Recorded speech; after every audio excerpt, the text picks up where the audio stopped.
Just Sean. Welcome. I think so. Let me see. Hold on. No, this is old. I think it is. I'm not sure. Getting this all together. Chat. Oh. We'll see. Welcome to Here Now Livestream number 32.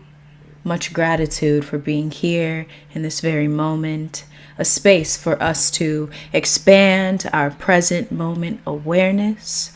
My name is Morcie, and I am a coach, a teacher, a guide, consultant, mentor. All here to remind you that you are beyond the busy mind. Remind you of the awareness of the present moment, awareness of this very moment. So sit back, relax, take in all the space, all the gaps of space, and be here fully. Here Now Live number 32. We're going strong. I'm grateful, so incredibly grateful to be here now. And I'm going to go close my closet door because my cat opened it.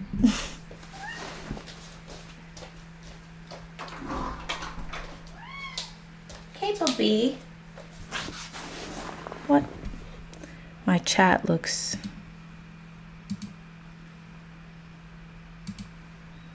One more time.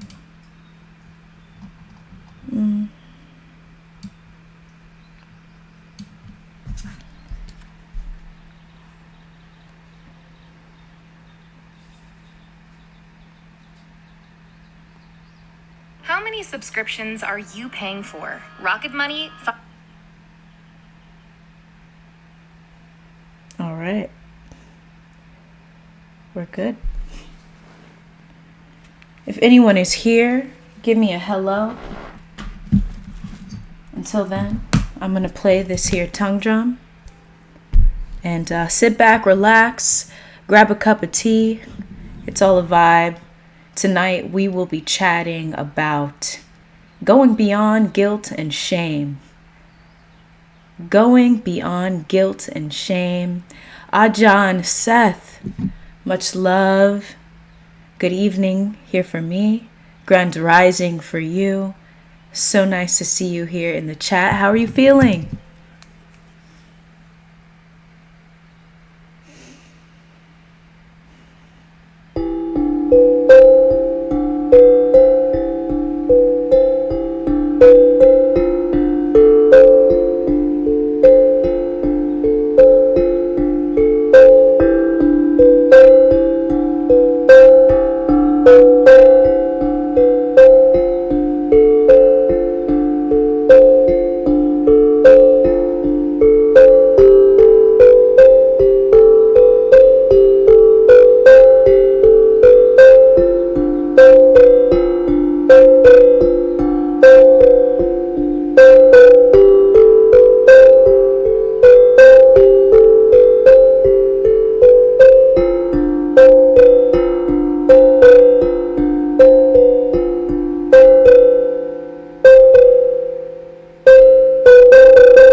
Thank you for sharing, Ajan. Very fine.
Yana, thank you so much for taking the time to host this live. Much love indeed. This is something I enjoy doing, and I'm grateful that you are grateful to be here in this live, and perhaps it might be the topic we are going to discuss today, or just the vibes in and of itself. But much gratitude, and thank you for being here. How are you feeling, Yana? SYT, Yana? Just one more. Here we go.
I enjoy the tongue drum. All of these songs that I play, I just hit the notes, play around with it. It's really nice to teach yourself, how to play something. And this is fun. It's a tongue drum. Something pretty simple. Just vibe out. Much love to the tongue drum. We'll see this tongue drum at the end of the guided meditation. Mwah!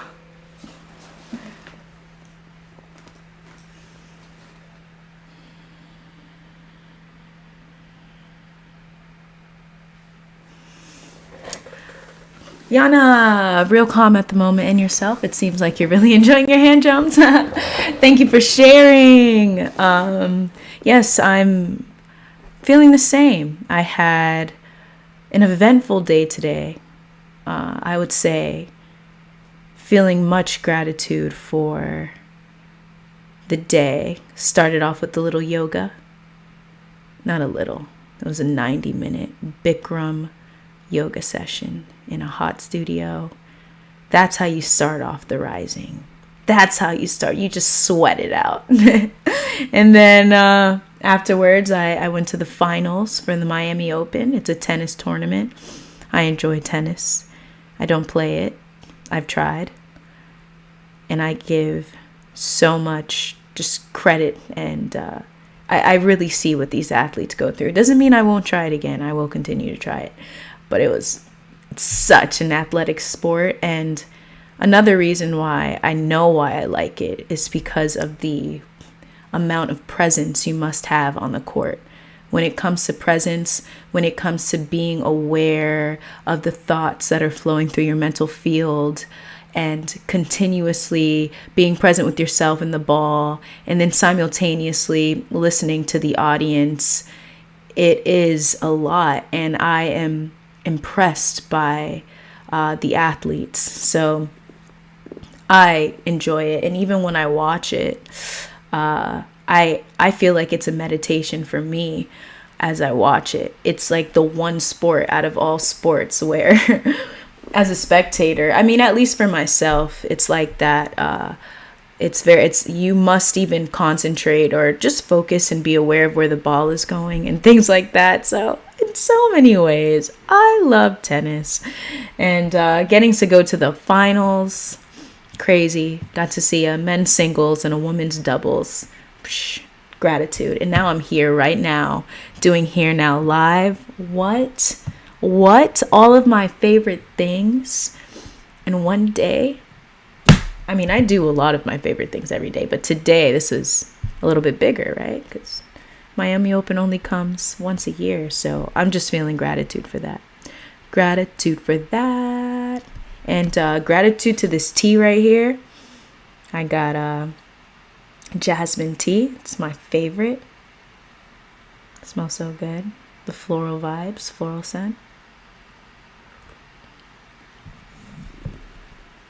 And we're here. We're here now. 90 minutes is insane. Yes, in the beginning, it was a lot. And even it influenced the rest of my day. Because I would, 90 minutes, imagine, 90 minutes in a hot sauna.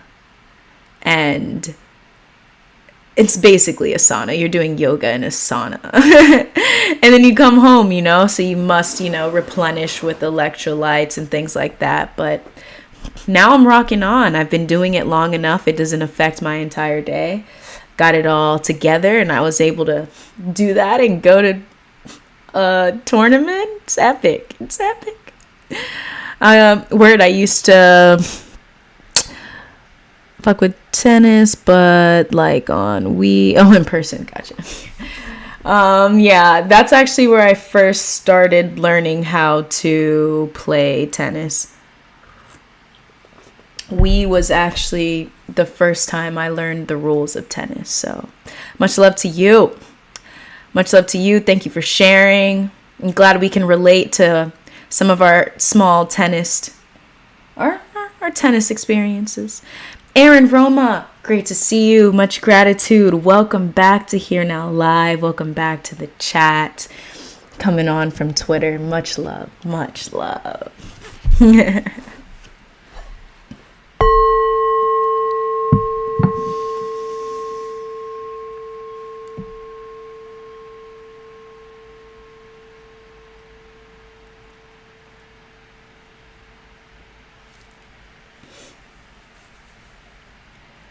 Here Now Live, number 32. Number 32. We're going strong. Every week is a new message that ultimately leans toward the same message, which is present moment awareness. Being aware of this very moment right here. One may ask, what is the present moment? What is present moment awareness? Why should I be aware of the present moment? For starters, the present moment is everything that's happening, minus your thoughts about it, minus your feelings about it, your critiques, your judgments, minus all of your thoughts about it, every single thought, every feeling. Take all that out. That's the present moment. Perception without thought.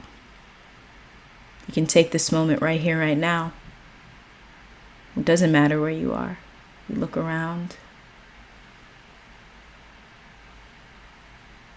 Presence. No thought.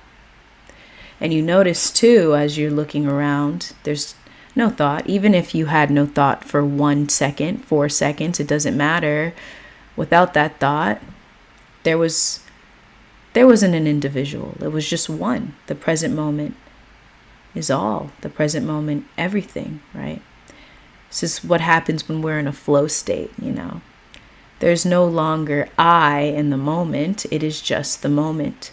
When you are present, you are grounded in the moment, fully aware of the moment. Nothing is being suppressed. Nothing is being hidden in any form or manner. When you're present, you're aware of everything. There is no judgment, right? There is no feeling of shame, which is what we will be talking about today.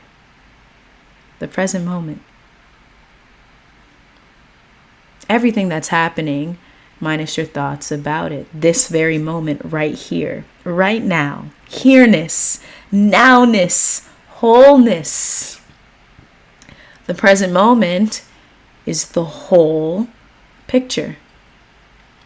It's not fragmented by thought, judgments, criticisms, fragmenting the moment, finding little pieces and separating it. The present moment is whole. This moment right here, it's sufficient. It's whole. It is enough. It's all we need. And so the more we recognize that, the more we become aware of our thoughts, become aware of those stories and narratives, we learn how to work with it rather than against it, we find ourselves in flow. We find ourselves flowing with the universe, oh so effortlessly. Fear dissolves, shame dissolves. All dissolves. Because you're all here. Feelings of stress and overwhelm, when you choose to be present, when you're aware enough, you have enough space, you choose to be aware enough of this very moment right here, the overwhelm, the stress, it all dissolves. Opening up space for what is, not what you want the moment to be, not what you expect the moment to be, but what the moment is. And by stepping in to the present moment, by recognizing the present moment, you create space between that which is causing the suffering and stress, which is the thought. It's the thought. Beyond thought, there's no problems. There's no problems. It's the thought that creates the problem because of the criticism, right? We speak about that very often on this channel. And what I find is diving into different aspects of emotions and how we feel like tonight, that will help us shine a light on what we may not recognize is so in control of our perception of reality, which is shame, which is guilt. These are all forms of fear. All right, if it's not love, it's fear. If it's not love, it's fear. If it's not consciousness, it's fear, which is unconsciousness. Right? I like to differentiate conscious and unconscious, because it takes away from this idea of good and bad, because that can't be defined in that an entire collective would agree on it, like the whole entire world. Does that make sense? Like the definition of it. If anyone here has ever taken a philosophy class, or just you like a little bit of philosophy, you'll know that not everyone is going to agree on what's good, and not everyone's going to agree on what's bad. And many times, ultimately, shame comes in with that, right? If you don't feel like you're doing something good, if you don't feel like you are a good person, right? You begin to feel like you are a bad person, or you did something bad, then shame comes in and guilt comes in. And that distorts our perception of the present moment. And it drives us even deeper into unconsciousness, deeper into separation, deeper into the ego consciousness, right? And so that's why bringing awareness to this and shifting our relationship with it, shifting how we see it. You know, even for this topic, there might be this initial feeling of, oh, I don't go through shame. Others go through the feeling of shame. That's not for me. It might happen initially, right? Oh, shame is for others, right? Because we often were seeing others being shamed, but so much of shame, the fear of it, the need to avoid it, right? That is unconscious within us, and it influences a lot of our decision making, right? Like stepping out of your comfort zone and doing something new, right? For myself, when it's going live, I mean, not right now. When I'm live, I'm in flow state, y'all. This is why I go live. So it's not, I don't feel it unless often there are times when, if there is a time where I'm really in my head. But as of late, It's been a flow. And this is why I share so much. And this is why I feel so, I would say, inspired to speak about this, because shame played a big role in the moments where I was not creating. It's a fear of it. Clipping videos, we see that often within culture, especially within internet culture. Shame is how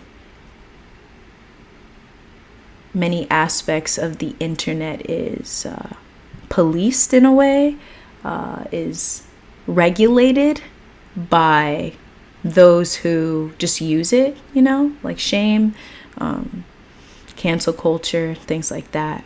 So you might feel yourself fearing sharing a particular opinion or sharing of just a photo. You may have had a good day and you just wanted to share that photo, but then you look at the photo, oh no, this might offend someone, I'm not going to post it, right? All those little aspects that where we can be expressing ourselves authentically, but we stop ourselves due to the fear of shame, due to shame, right? And it is, with my personal experience, going beyond shame, going beyond guilt as well, that has allowed me to step into my fullest, my authentic self, to be here, honestly, in this very moment, 32 lives, right? I could not have done that without going beyond the fear of shame and mostly the fear of shame. I find that I really want to focus on shame. We'll see how guilt will come in. I definitely want to speak about that too. That's my intention. But anywho, we will dive deeper. We'll continue to dive deeper, all right? I want you all to take this one moment. Actually, first, SYT Yana, you communicate so efficiently. Like, there's literally no confusion. Much love. Much love. Thank you for that. Leaky Almighty, much love, much love. Do you ever feel called to be or live in a certain part of the world? To live in a certain part of the world or be? Do I ever feel called to? Yeah, when I'm traveling, for last year for my birthday, I felt called to visit Tennessee and go camping. And that had been a plan for myself a while, at least an intention. I didn't see the whole thing, but it was an intention. And that intention was realized and materialized. And I felt called to go to Tennessee. And that camping trip, that camping trip was, for myself, I would say, pivotal. Yeah, it showed a lot. A lot was revealed. It was necessary. So yeah, there are moments where I feel called to be in certain parts of the world.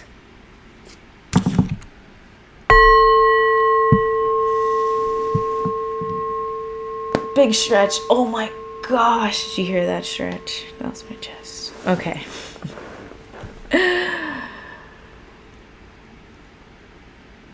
I invite you to join me in this one conscious breath meditation. There's something to one powerful reason why every live I make the intention to make sure that everyone knows that a meditation can be as simple as one conscious breath. No, you don't necessarily need to be in stillness for 5-10 minutes. Not necessarily. You can take one conscious breath.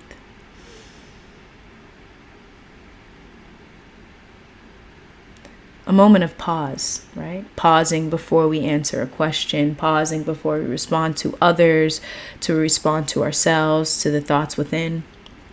Pausing, space. One conscious breath. That's stillness. For however long you chose to take that one conscious breath, you invited in some form of stillness. You invited in some form of space, some amount of space, and some amount of silence. Stillness, silence, spaciousness, they're all wholeness, right? Not fragmented into pieces, not separated, it's whole. This is what allows us to recognize the present moment, the wholeness of the moment. A conscious breath is a channel into recognizing the wholeness of this moment. So I invite you to join me in this one conscious breath meditation. Take one conscious breath in.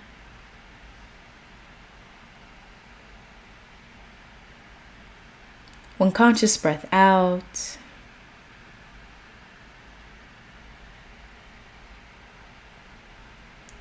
Bring your awareness to your heart center and be here.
Gratitude, gratitude, gratitude.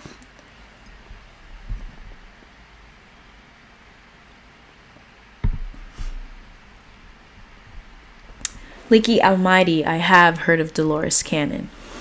And I've been, have I checked out her book? I know I had a couple conversations about her with others. But yeah, many people have recommended her to me. So I shall indeed check out her books. There's so many great teachers out there with amazing insight to share, and she is on my list. That is for sure. Thank you for sharing.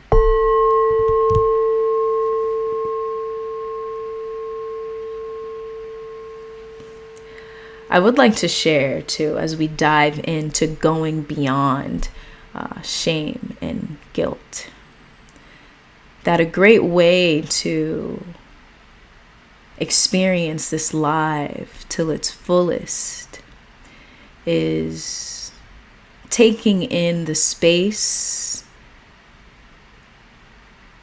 when you're aware of it, right? So in these moments where you notice long gaps of silence, you might notice me just choosing to be still for a moment.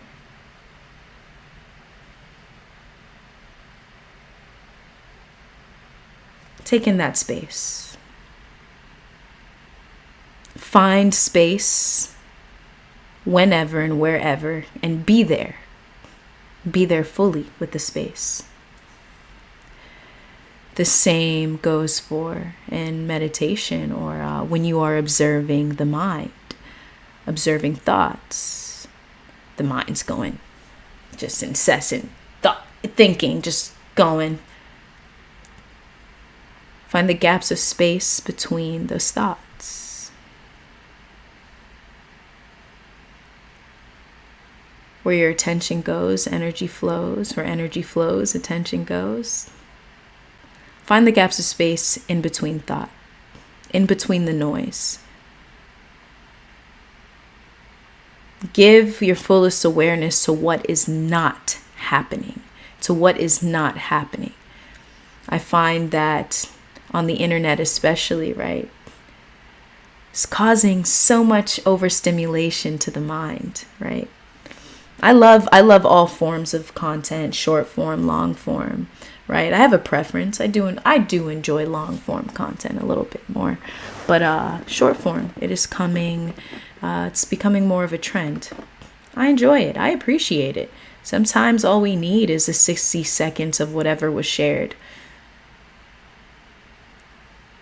It's a matter of our awareness around our relationship with short content or things like that, or this constant overstimulation. What I see more is not just shorts in general. It could even be a long form video, but I would say it's the overstimulation. This unconscious desire for the mind to be constantly engaged and engaged and engaged. No space. So what we're hearing so many say is, I have a short attention span. I have this, I have that, I have this. It's becoming quite a trend to even say you have a short attention span. But it's interesting because your attention span is what is necessary for you to realize certain intentions. If you have certain goals or things like that, or there's a problem you're looking to solve, that requires your focus, your attention, that requires presence. And it's important for us to be aware of this. That's it. No shame, right? We're going beyond that. Awareness, being aware of when you find yourself needing more, right? It's just the mind needing more, the mind needing to engage so the mind can continue to define itself and identify with something, strengthen its identity. And the reason why you may feel as though in moments where boredom arises or this need to be constantly stimulated, silence and stillness and space remove, or at the very least dissolve, the boundaries of identity. It dissolves separateness, right? So basically what I'm saying is, to the mind and its need to be identified as an individual, as an identity, space can threaten the ego, because the ego always wants to define itself by something, whether it's a belief or an opinion or a culture or where you're from or identity. This isn't, once again, not right or wrong, good or bad. It's just what the consciousness of the ego does, right? And this is an aspect of being here in the world of form. We're all learning about it, right? Especially here in Here Now Live. And so when it comes to the aspect of overstimulation, right, this feeds the need of this aspect of the mind for more. It's not about more or less, it's more about awareness of what is. So you don't necessarily need to have less, right? But I would just say, when you do less and you allow yourself to be still, you recognize the isness of the moment. And no longer is there this incessant thinking and this need for more. All it takes is a little bit of space. One of my intentions is to bring some space to the internet in whatever way it comes out and manifests. And Here Now Live is one. Inviting in and allowing there to be some form of it being normal to just be still for a moment.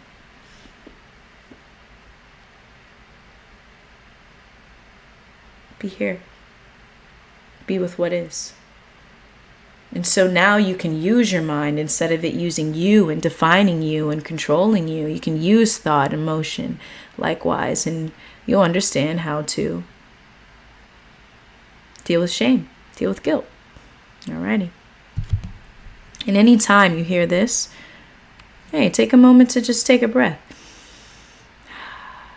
Anytime you hear this singing bowl, take a breath.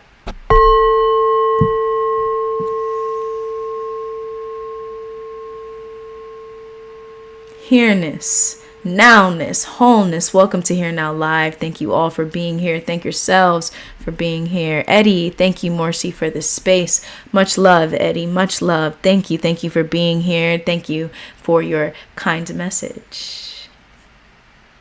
Going beyond shame and guilt. Going beyond shame and guilt. I'd like to first start off by defining shame. Defining it. I actually am going to, as I was, funny story around the topic. I came up with this topic, came to me. Just came, ideas, they come to us. And I had this book and there was an idea in my mind that said, hey, open up this book, check it out. This is an author that I appreciate dearly. Her name is Brene Brown. I'm not sure if anyone else has heard of her. Atlas of the Heart, Mapping Meaningful Connection and the Language of Human Experience. Within this book, she discusses the emotions that we feel of being human, all of the emotions that we feel, and she speaks about the similarities and the differences and how they affect us and influence behavior and how they affect the way we engage with those around us and the way we engage with ourselves. And I appreciate this book. If you are interested in this book, check it out I have a inspirational book list linked in the description. Check that out. It's in there. And I have a list of all the other books that I've been inspired by. And so this is kind of like, almost like a book review as well, because I'll be sharing parts of this book on shame and guilt. So here we go. SYT Yana.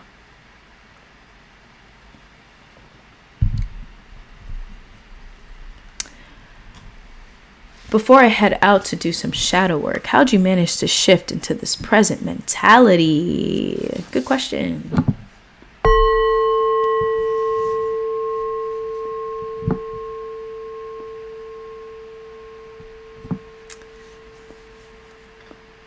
It's not just one thing. It's accumulation of things, right?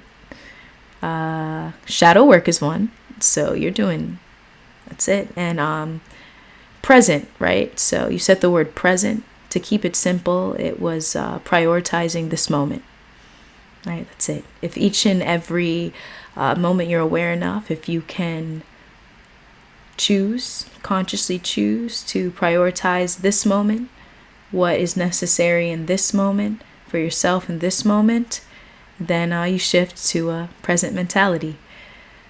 It's a great question, because when it comes to present moment awareness, often we dive into this old way of being, and that's by this need to be somewhere else to make us feel a certain way or to make us, happy. But a present moment awareness, right? Or maybe mentality, one may call, if it's in the mind. But present moment is also beyond the mind. But in short, right? Prioritize this very moment right here. In short. And you dive into infinite possibility. Exactly what you need arises in the moment, all right? Might need that book. Thank you for sharing your time and energy. Much love, SYT. Thank you for coming to the chat. I appreciate you being here. Sending you positive vibes on your shadow work. Shame. Here's a definition of shame that emerged from my research. Okay. Shame is the intensely painful feeling or experience of believing that we are flawed and therefore unworthy of love, belonging, and connection. Share that one more time. Shame. Shame is the intensely painful feeling or experience of believing that we are flawed and therefore unworthy of love, belonging, and connection. Shame thrives on secrecy, silence, and judgment.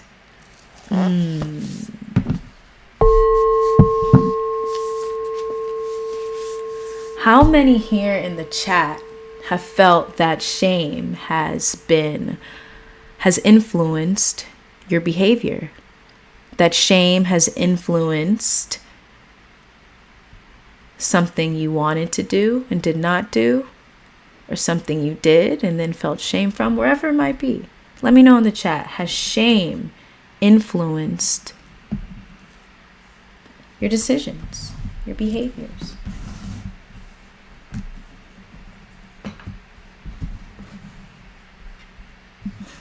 There's a lot going on here on my dresser.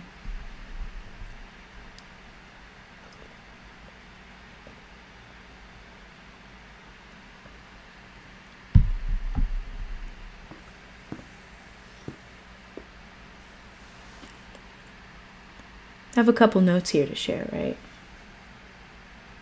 Here are some scenarios that arise, all right, that might make us feel this way. And when I speak about this, once again, I think I find that one of the ways for us to improve our relationship with whatever emotions that arise within us is to approach it, not to run away, but to learn how do we approach it. And it's important for us to learn about shame and when shame arises.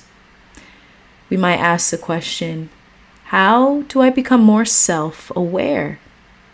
How do I become more self-aware, right? Self-awareness involves presence, being aware of yourself in this moment. That's how you learn. It's just like an observation. You're observing something. So when you observe, you learn. When you observe without trying to pinpoint your criticisms and your judgments, you learn the most because you're taking in the wholeness of the moment, the wholeness of where you are. And so diving into this, it takes away the power that we may unconsciously give it. We may not even recognize that shame is a driver of why we do something or we don't do something. So we must talk about it and start being more aware of, make the intention to be aware of when it arises and when it is influencing your decision making. Just Sean, moderator gang, what is up? Good to see you in the chat. I'm more reserved because of shame.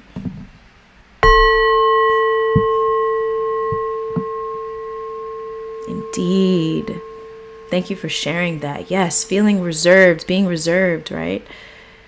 That comes from that fear of avoiding it, wanting to avoid it, right? So we choose to not take up space where we are. We might be in a room full of people, but we choose to not take up space. We choose to not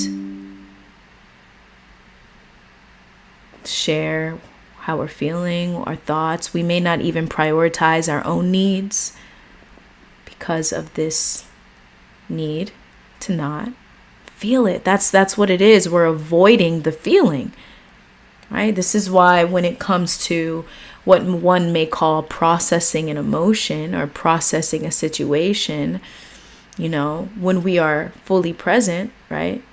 The processing, it won't need to occur as we're present.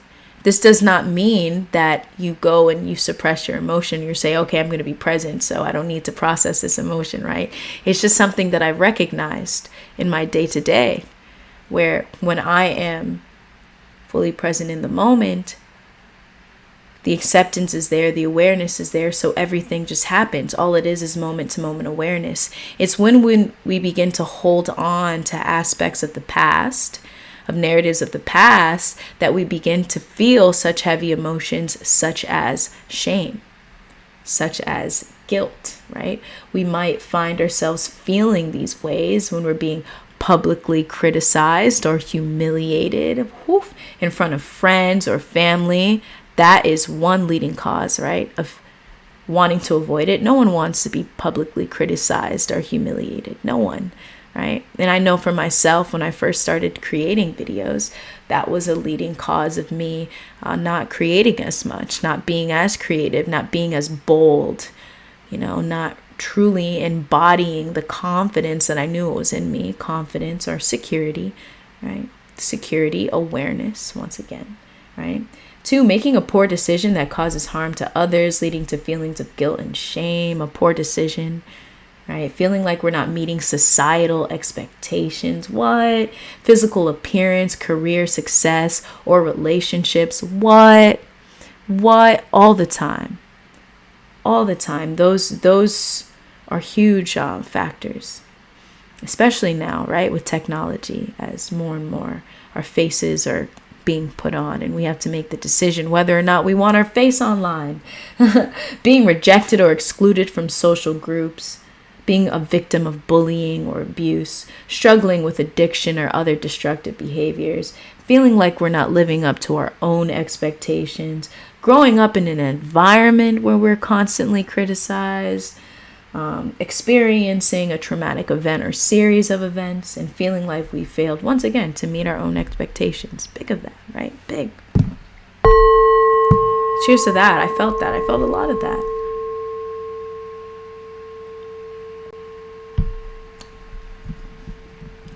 When it comes to this, once again, it's that recognition of noticing it.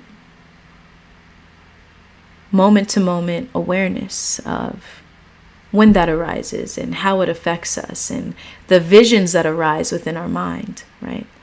When we talk about going beyond it, right? Going beyond it, it all has to do with the matter of awareness. It all has to do with our relationship with it. I think one thing that I really appreciate of what Brene Brown shared here was how she tied it together with perfectionism. I'm not sure if anyone has ever felt any need or form to embody perfectionism, be a perfectionism. But her first sentence here, right here in this book right here, on perfectionism, it's tied here. Shame is the birthplace of perfectionism. Perfectionism is not striving to be our best or working towards excellence, right? Perfectionism is externally driven by a simple but potentially all-consuming question: what will people think? That's where shame comes from, right? Shame has more to do with the perception of others, how other people are perceiving us. And I find that the anecdote in which Brene Brown shares here is empathy. The antidote for feeling these feelings of shame, for feeling that shame is empathy, right? Being able to feel for someone else and being able to also feel for ourselves, a sense of compassion. This is why here on Here Now Live, I am always encouraging y'all and everyone, just heart-centeredness. Be gentle with yourself. Be patient with yourself. That's when you step into a flow state. We don't even recognize the thoughts within our mental field. That's all. So much of it is shaming ourselves. So much of it is done to ourselves before it's even done from anyone else, right? We stop ourselves. Many times when we say it's our own self, it's our own mind that stops us from, trying new things or from taking that opportunity or, just stepping into a space we've never stepped into before. Just become aware of what arises within the mind. What thoughts are arising? And are they thoughts that are eliciting this feeling of shame? Notice. And notice how often it comes up. The more you notice, right, what I share here on Here Now Live, it'll start to be more understandable in many ways of, I see how that, if this isn't something you've experienced, but you'll notice, right, the more and more that you become aware and you're becoming aware of, okay, I'm fearing being criticized right now, I fear that I'll be judged because of where I'm at relationship wise, where I'm at in my career, or because of how I might look. I feel shame. I don't want to try this. And you can take that time and you can take that moment to question the thought. Going beyond shame and going beyond the guilt, right? It involves space. It involves us questioning the thought and saying, is this really true? Do I truly feel this way? Right? Because if you have a goal, right, to say, I'm doing this for my well-being versus I'm doing this because of what others will think about me, right? One is leading you to a more conscious way of being, and the other is leading to a more unconscious way of being, right? When we step into a space and we make the intention and say the actions that I take, the way that I express itself, it's all for the intention of expanding my mental well-being, my emotional well-being, physical, spiritual, whatever it might be. I'm here for my well-being. What you'll find is you're less concerned about what others are thinking of you. In fact, you will find yourself having a healthier relationship with that and saying, what they think about me, that's not my business. That's a projection that, if someone has a judgment or a criticism, that's simply a projection. I'm here for my mental well-being. I know that often, for one, we talk about, I do get quite a few questions around being healthy, whether it is physical exercise or a healthy diet, finding your preferred way of eating.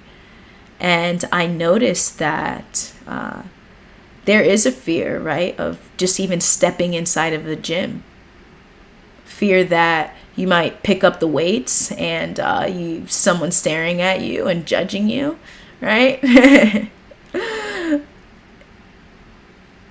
When you make the intention to say, I'm going in for me.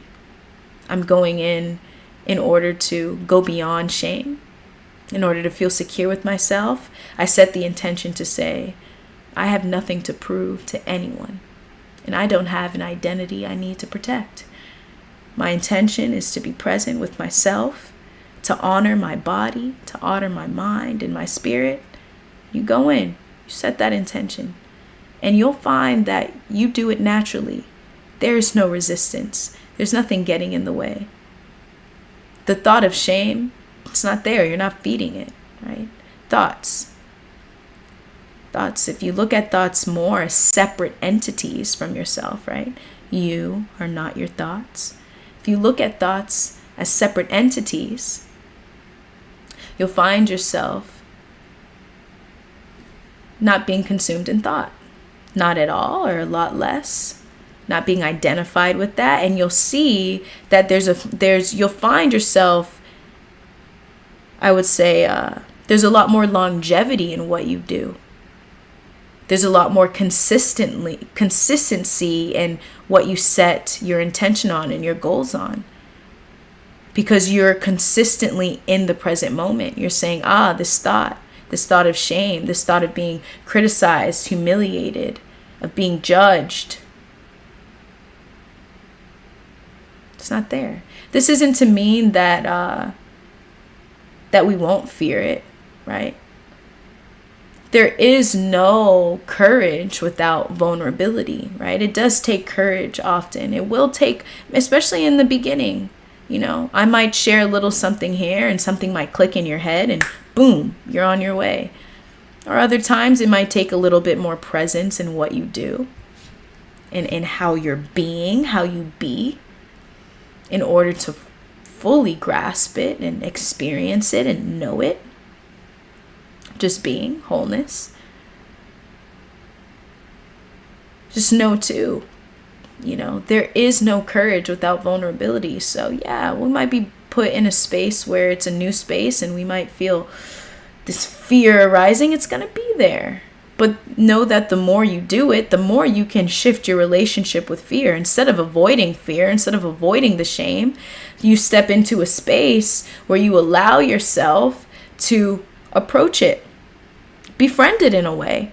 Instead of trying to be against it, instead of trying to resist it, right? We befriend it in a way, right? Just like the guided meditations that I do at the end of the live, the thanking our thoughts and thanking our emotions, right? No war within. There's no war within. The ego consciousness is not your enemy. Your emotions are not your enemy. The thoughts, none of those are your enemy. Nothing. You see, the more the mind creates more and more enemy, it creates more and more separation. Therefore, more and more ego, more and more suffering. But the more we step into the present moment, wholeness, the more we align with what is arising, we agree with what is arising, simply saying, okay, this is arising. I'll give it awareness and attention. Okay. Right? We're not feeding it, trying to make it more intense. We're just simply becoming aware of it. There's no interruption there. Aware of it. Aware of it. You'll find that you'll be going beyond it. Going beyond is not an escape. You're aware. You're not suppressing it. You know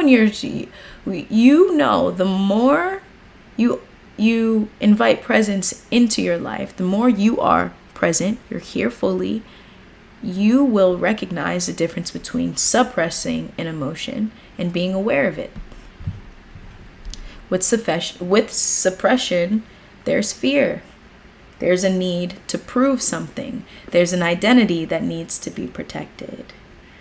There's a concern of how someone may think of you. Somebody else may think of you.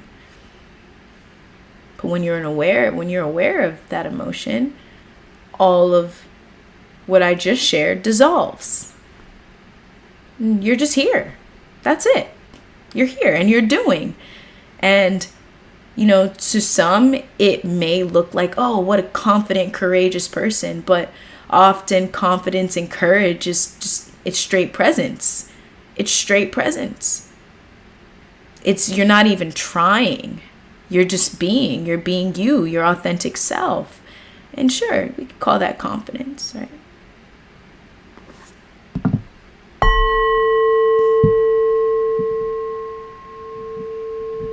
I am Shibi, Halito, wholeness, peace, and power to all. Much love to you.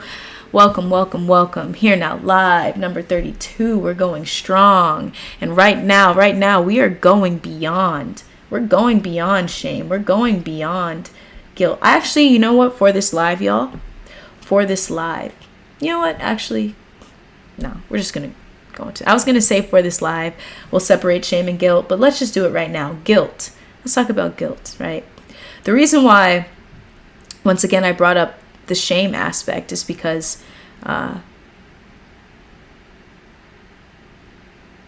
it does tend to influence so much of our day-to-day, right? And I'll say too, when it comes to shame, the difference between shame and guilt, right, is shame is this overall feeling of shame. It's just this overall, this is who I am bad, now I feel shame, right? Whereas guilt has more to do with the specific situation, right? So if I were to define it, right, I have some notes. Actually, I'm going to use Brene Brown's. I have some notes. I have a couple things right here. Use Brene Brown's book right here. Guilt. All right, this is what Brene Brown shares. Like shame, guilt is an emotion that we experience when we fall short of our own expectations and standards. However, with guilt, our focus is on having done something wrong and on doing something to set things right, like apologizing or changing a behavior. That's when guilt arises, right? Both shame and guilt, right? Both shame and guilt, it drives us into a state of unconsciousness, right? And when I share these moments of unconsciousness, right? These words, unconsciousness, suffering, shame, guilt, right? There's no need to try to avoid it. And I do recognize that as an aspect of, once again, feeling the shame in our awakening process, in our shadow work process. This feeling of I need to be a certain way. I need to be healed. I need to be at peace. I need to be calm. And if you're not healed, you're not calm, you're not at peace, then you feel a sense of shame, right? Not reaching or living out your expectations. I find this so important to discuss because, like I said, in shadow work, it takes that release. It takes the letting go, the day-to-day, so that we can flow. And often it is the shame, it is that guilt that's being held on to, that is not allowing us to let go.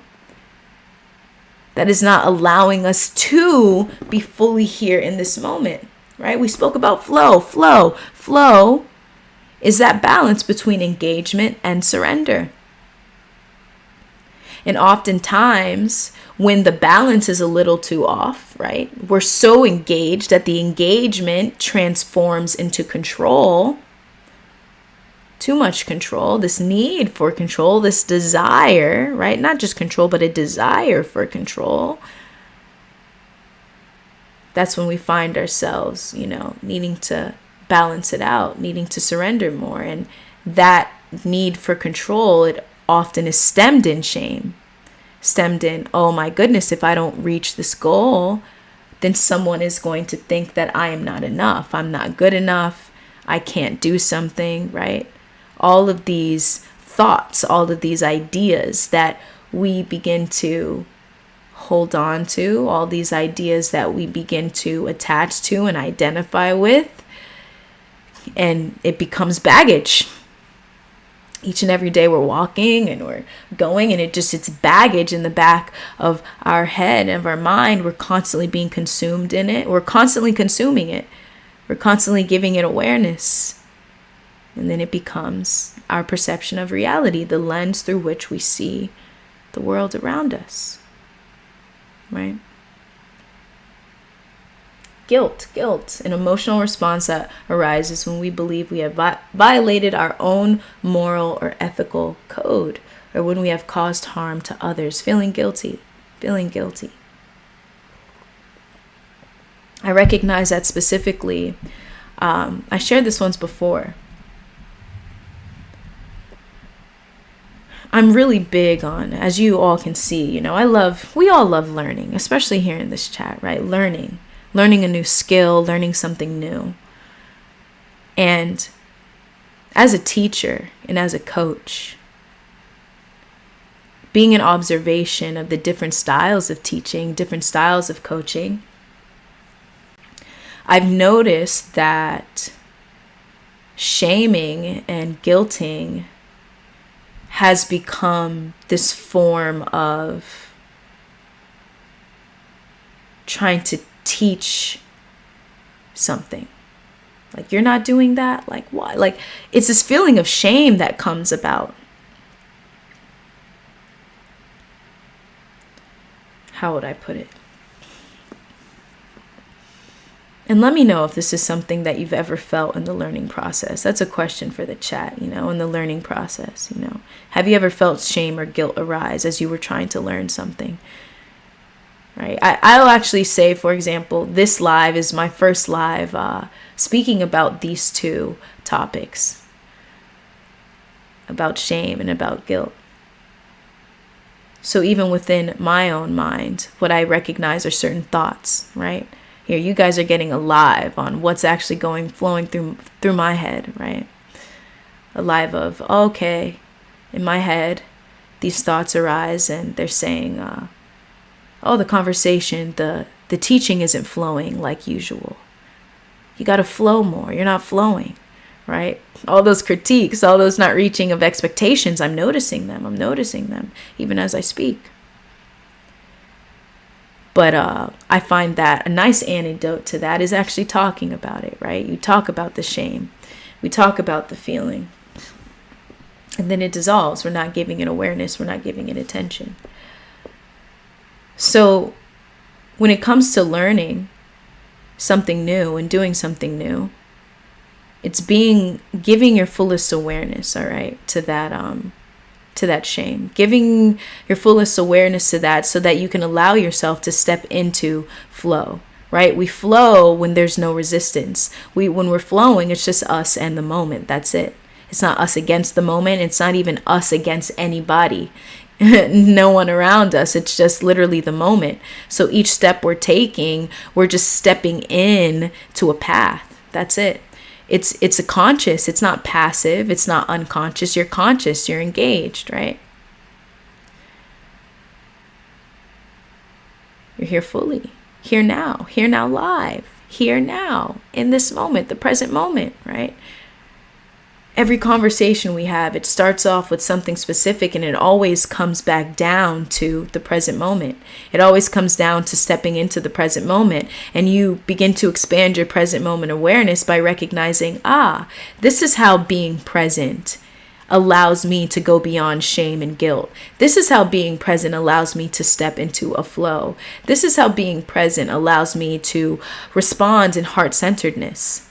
Not being passive, not being a pushover, but responding in heart-centeredness. Understanding and knowing that when someone is responding to you, speaking to you, reacting to you, that's what it is. It's a reaction. It's their projection of you. It's not the truth. It's not the ultimate truth. It's their projection of you, their perception of you with thought.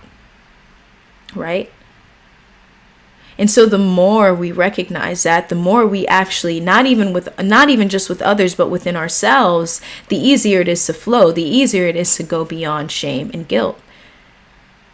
You'll find that the way you respond to the thoughts that arise in your mental field, it mirrors the same way you respond to the thoughts of those around you. I found that when it comes to putting yourself out there, letting go of the criticisms of others, the potential criticism, the potential judgment, releasing that, right? I find that, I literally just forgot what I was going to say. Hold on. So I find that the more that I forgot what I was going to say. I'm going to leave it. It'll come back. I'm Shibi. If you catch yourself worrying or stressing, just say F it. I accept my current internal experience. It's happening regardless. So you might as well be present with it and heal it and transcend it. Boom. Boom. Cheers to that. Cheers to that. I am Shibi, right? You're worrying. Be okay with it. You're feeling overwhelmed. Be okay with it. Be okay with it. Be okay with it. Just, it's happening, right? And once again, so much of that stressing, that worrying, it's stemmed in some form of that shame, of needing to live up to an expectation and then you're not living up to it, right? Now I remember what I was going to say, okay? Right? So one way that, at least for myself, when I see myself being more consistent in doing things and being fully in the moment and allowing myself to be, is being there with my thoughts in stillness. Every single day I set the intention to do nothing consciously. It's in my planner. Do nothing consciously. Yeah, of course, each and every day, there's that aspect of being fully present and aware in the moment of what I'm doing, right? There's that actively being in a meditative state. And simultaneously, it is setting aside space throughout the day, time throughout the day, to do nothing consciously. Just observe. There's no plan for that moment, whether it's 30 minutes, an hour, right? I encourage you all, do nothing consciously. Do nothing consciously. And in that, you will find yourself naturally shifting your relationship with your thoughts, right? The way you respond to the thoughts that arise within your mind mirror the way you respond to the thoughts of others around you. If a thought arises of criticism, if a thought arises of shame, and you are non-reactive, there's space, allowing yourself to be discerning, the same will be mirrored with those around you. You won't be reactive to it. You won't believe it the moment it is said. You won't give it awareness or attention in that way. You'll just say, hey, it is what it is. And there's enough space for you to once again respond. Your response could be to say something. Your response could be to not say something, right? There's 3 things we could do. We could do nothing. We can change the situation. I forgot the other one. There's 3. We can do nothing. We can change it. I have to remember now. Hold on. I'll come back to that. What are 3 things?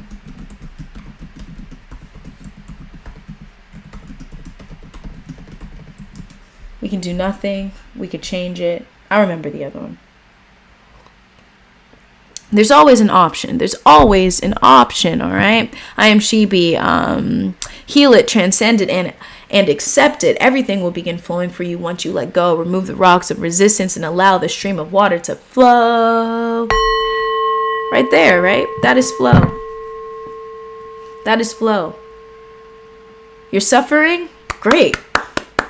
Perfect. It's the perfect moment. This is the perfect moment to be present. You're feeling shame? Oh my gosh, this is the perfect moment to be present. There's no need to avoid. There's no need to resist, right? So much of this is inevitable. It's of the human experience, right?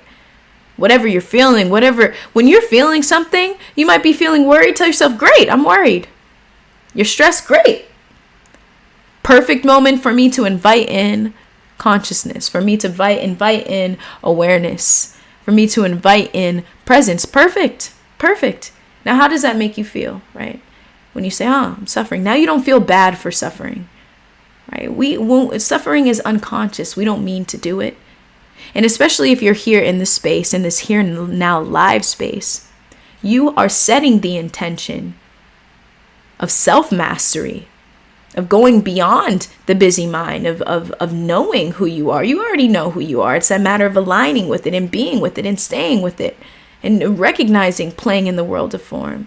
Recognizing that the journey and the destination is right here, right now, right? And so, when we choose to, once again, when we talk about seeing this moment fully and accepting it fully, it's one of those moments where we say, I'm suffering. Great. It's a perfect opportunity to have a shift in consciousness right now. I'm feeling low. I'm feeling unhappy. Great. Here goes an opportunity. An opportunity is presenting itself. Opportunities present themselves in every moment. We don't have to wait. We don't need to be like, I missed this opportunity and that opportunity. No, the opportunity is right here, right now. Right here, right now, right? This moment is enough. This moment is sufficient. This moment is all. That's all we need.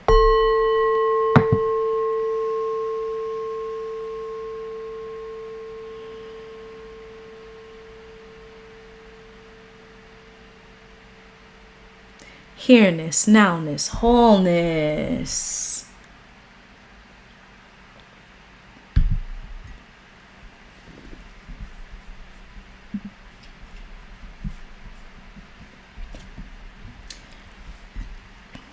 Much love. Ronan, hello. Welcome to the chat. Welcome to the chat. Once again, much love to the Here Now fam. Peace, much love. I am Shibi. Let me know here. Let me know. Has this chat thus far been helpful somehow, some way, in your shifting your relationship with shame? Let me know in the chat.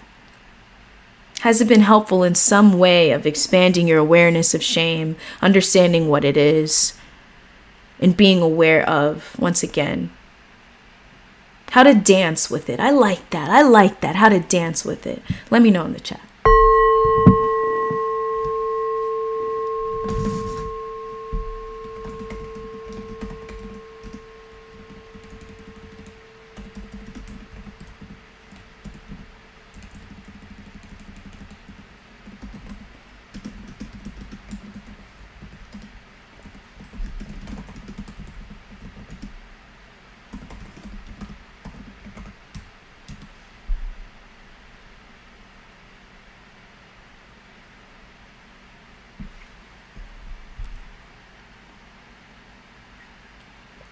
I'll say this too.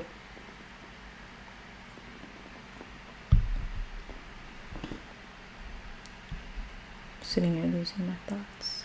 It's so funny.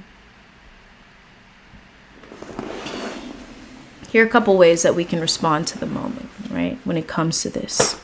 when it comes to these feelings of overcoming those moments when we talk about present moment awareness, when we talk about those times, those moments when we are doing the shadow work, for us to just be here fully, right? 1, acceptance. 2, non-identification, not identifying with our thoughts, our feelings, our emotions. Surrender, compassion, and gratitude, right? Even as I speak and as I share this and I share this this topic and this live, everything is coming together. It's so interesting.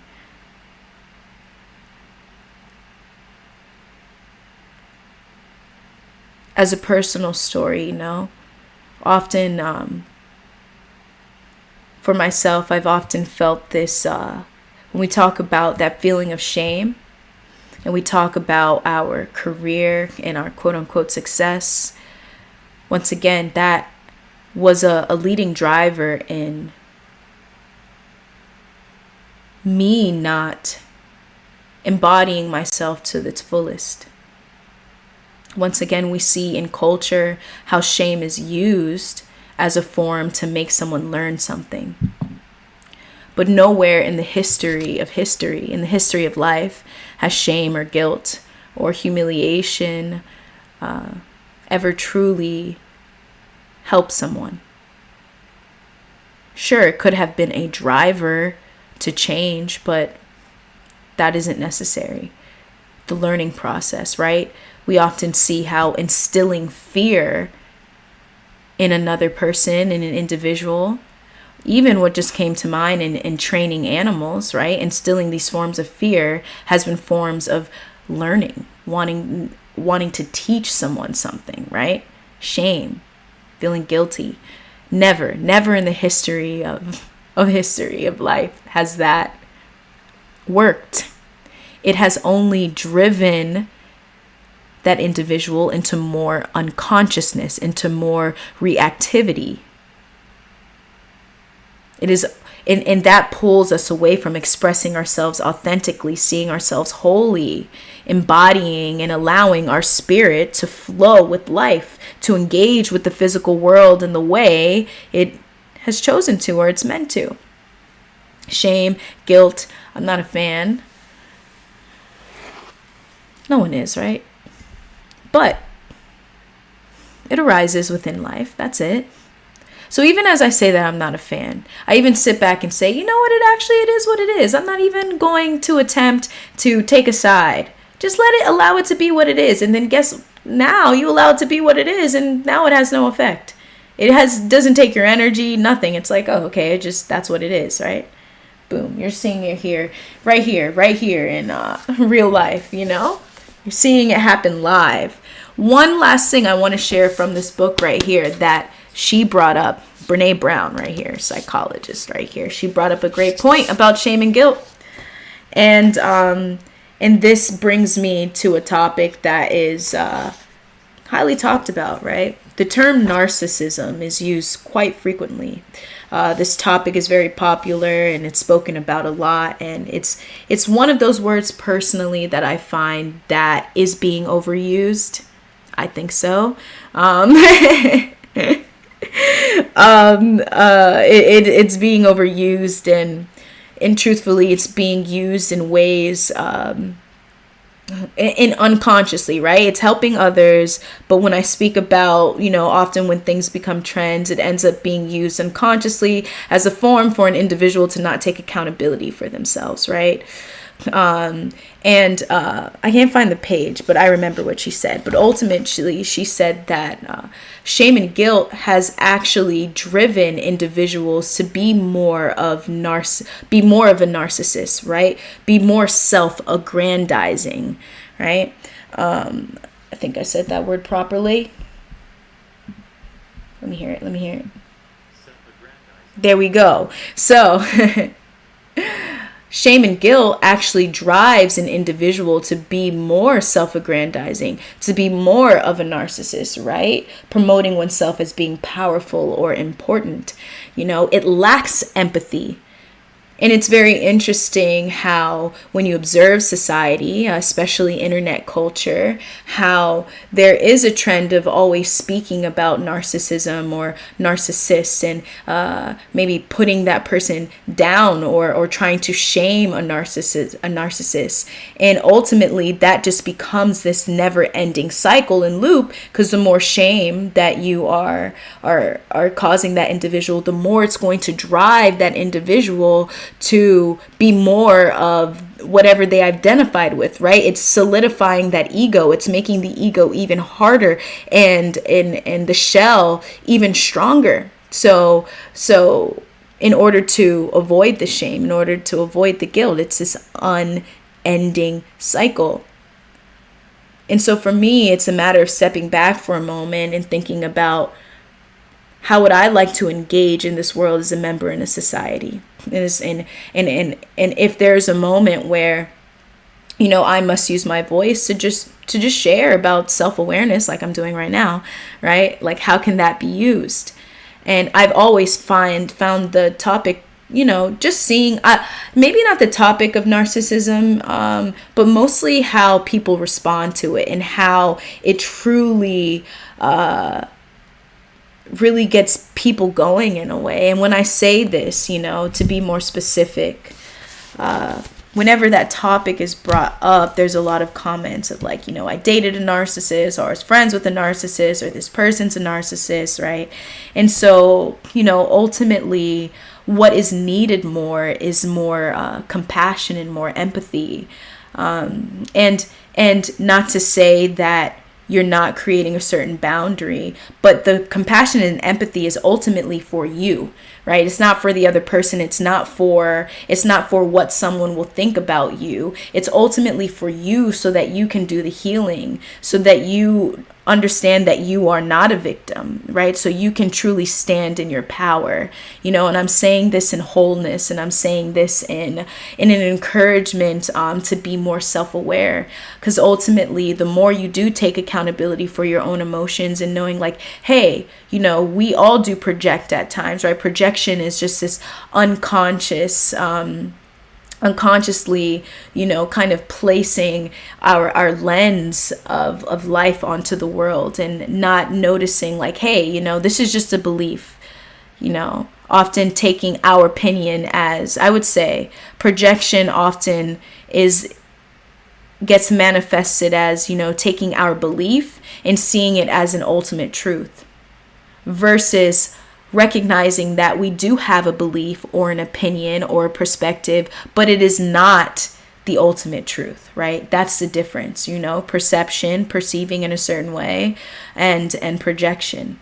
And often a lot of projection is being used, especially around that topic. I'm always here. I'm all here for empowering those who have felt hurt. If you were truly in an experience with someone who, was a narcissist, much love and empathy, and know that there's always, help for encouragement, and help for inspiration, and help for getting yourself up on your feet. It's always out there, especially here on this channel, here on this live. That's my message there. And so that's something I wanted to share, and expressing this and speaking about shame and guilt. And I do find that this topic will be brought up more often here on the live, and a lot more of the pieces will begin to come together. But once again, this book right here is by Brene Brown. If anyone is interested, check it out. Link in bio on my inspirational book list. I would like to specifically read the section where she speaks about that.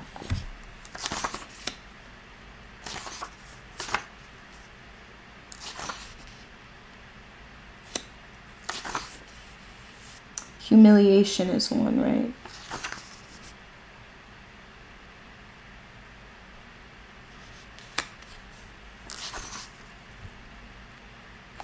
I'll find it and highlight it next time. Find and highlight it. Alrighty. Peace to the chat. Much love to the chat on this topic. Thank you all for being here once again. I have a question for you all. I have a question, alrighty. What are we grateful for? What are we feeling gratitude for?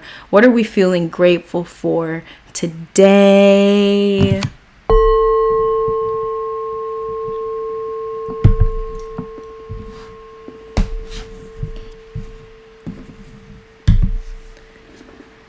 I'll state here, I feel grateful for the space to learn and space to grow. And when I say that specifically, space to learn and grow fully, right? Without the shame, without the guilt, without the fear of criticism. You being able to be your whole and fullest self, allowing mistakes to come out, allowing them to arise, and not feeling the need, not feeling this form of punishment, just allowing yourself, flowing freely. That's what happens in flow. Things just come out. You do what you do. Flow. In order to flow, we must go beyond that feeling. We must go beyond shame. We must go beyond guilt. And for me, I am grateful for a space of freedom to learn and to grow, right? Jashawn, grateful for nature. I've been waiting way too long for spring to come. Much love to that. Gratitude to nature. Oh my God. The seasons. As I shared before, I'm in Florida, so it always kind of just feels like summer and spring and fall. Not really have gotten a real winter here. I've been in real winters. You know what I've learned? I know I don't live in another state, that has winter, that, experiences winter. But every season has something to share with us.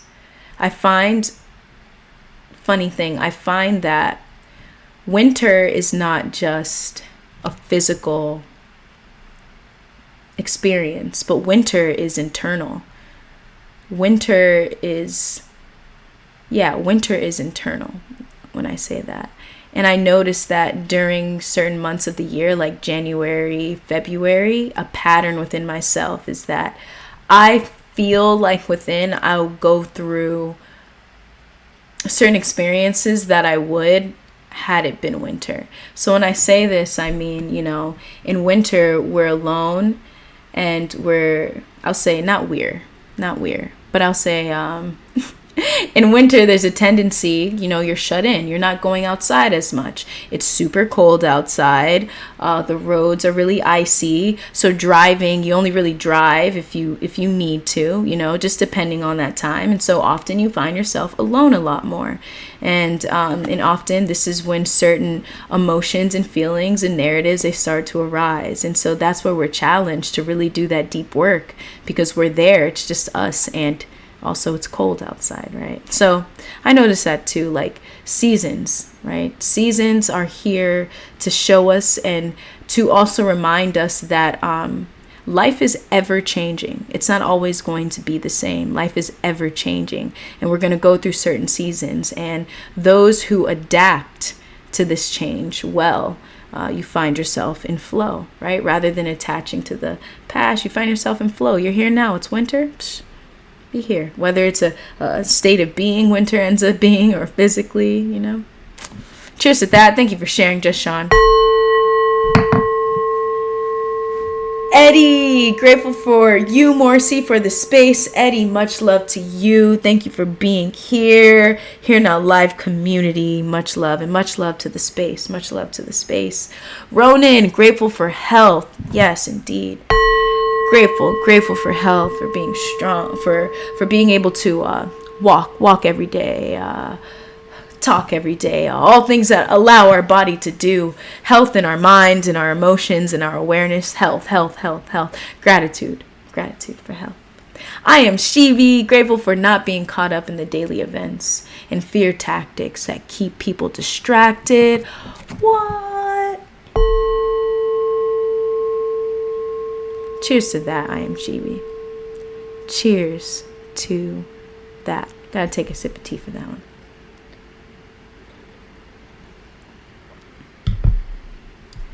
Everything in this moment is all we need. All we need. When you step into this moment, you know exactly what you need to do. What next steps, right? There are so many fear tactics, right? So much happening. You know what that reminds me of, just really quick? You know, it reminds me of, I'll say this. There's always something to be spoken about where something is going quote unquote wrong in the world. And if you're here on this chat, you know why I did this, right? Because, you know, life is what it is. It's always our mind that perceives it. And no one likes to see others suffer. No one wants to be in suffering. But also no one knows why certain things happen, right? We don't know why. We just know the best thing to do is how we is being present and accepting the moment as it is, and working with and through our emotions. And I just find that a lot of times there are a lot of fear tactics that we don't notice, right? One that does involve shame and humiliation, indeed, and one that involves feeling a sense of fear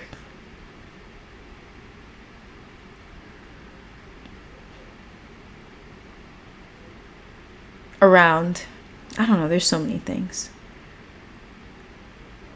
I'll come back to that. My mind is like, there's so much on that. I actually kind of would like to make that alive. Talking about the fear tactics that distract us, right? Some may call certain things conspiracy theories, right? It's not to say that those conspiracy theories, like the information in them, aren't legitimate, aren't actually happening. So I'm sure a lot is actually happening, right? Yeah, Eddie, what's fear tactics? Okay, I'll get there. Sure, a lot is actually happening, right? But it's a matter of, where is your awareness required the most at the moment? Where does your awareness need to be? The news, for example, right, Eddie? The news has great fear tactics. Fear sells, y'all. Fear sells. It sells amazingly. Even when I'm in YouTube and I look at certain titles, like remember, I'm a content creator, so I'm learning the different ways of what are clickable titles. And fear is a great way to get you to click on a video, instilling fear.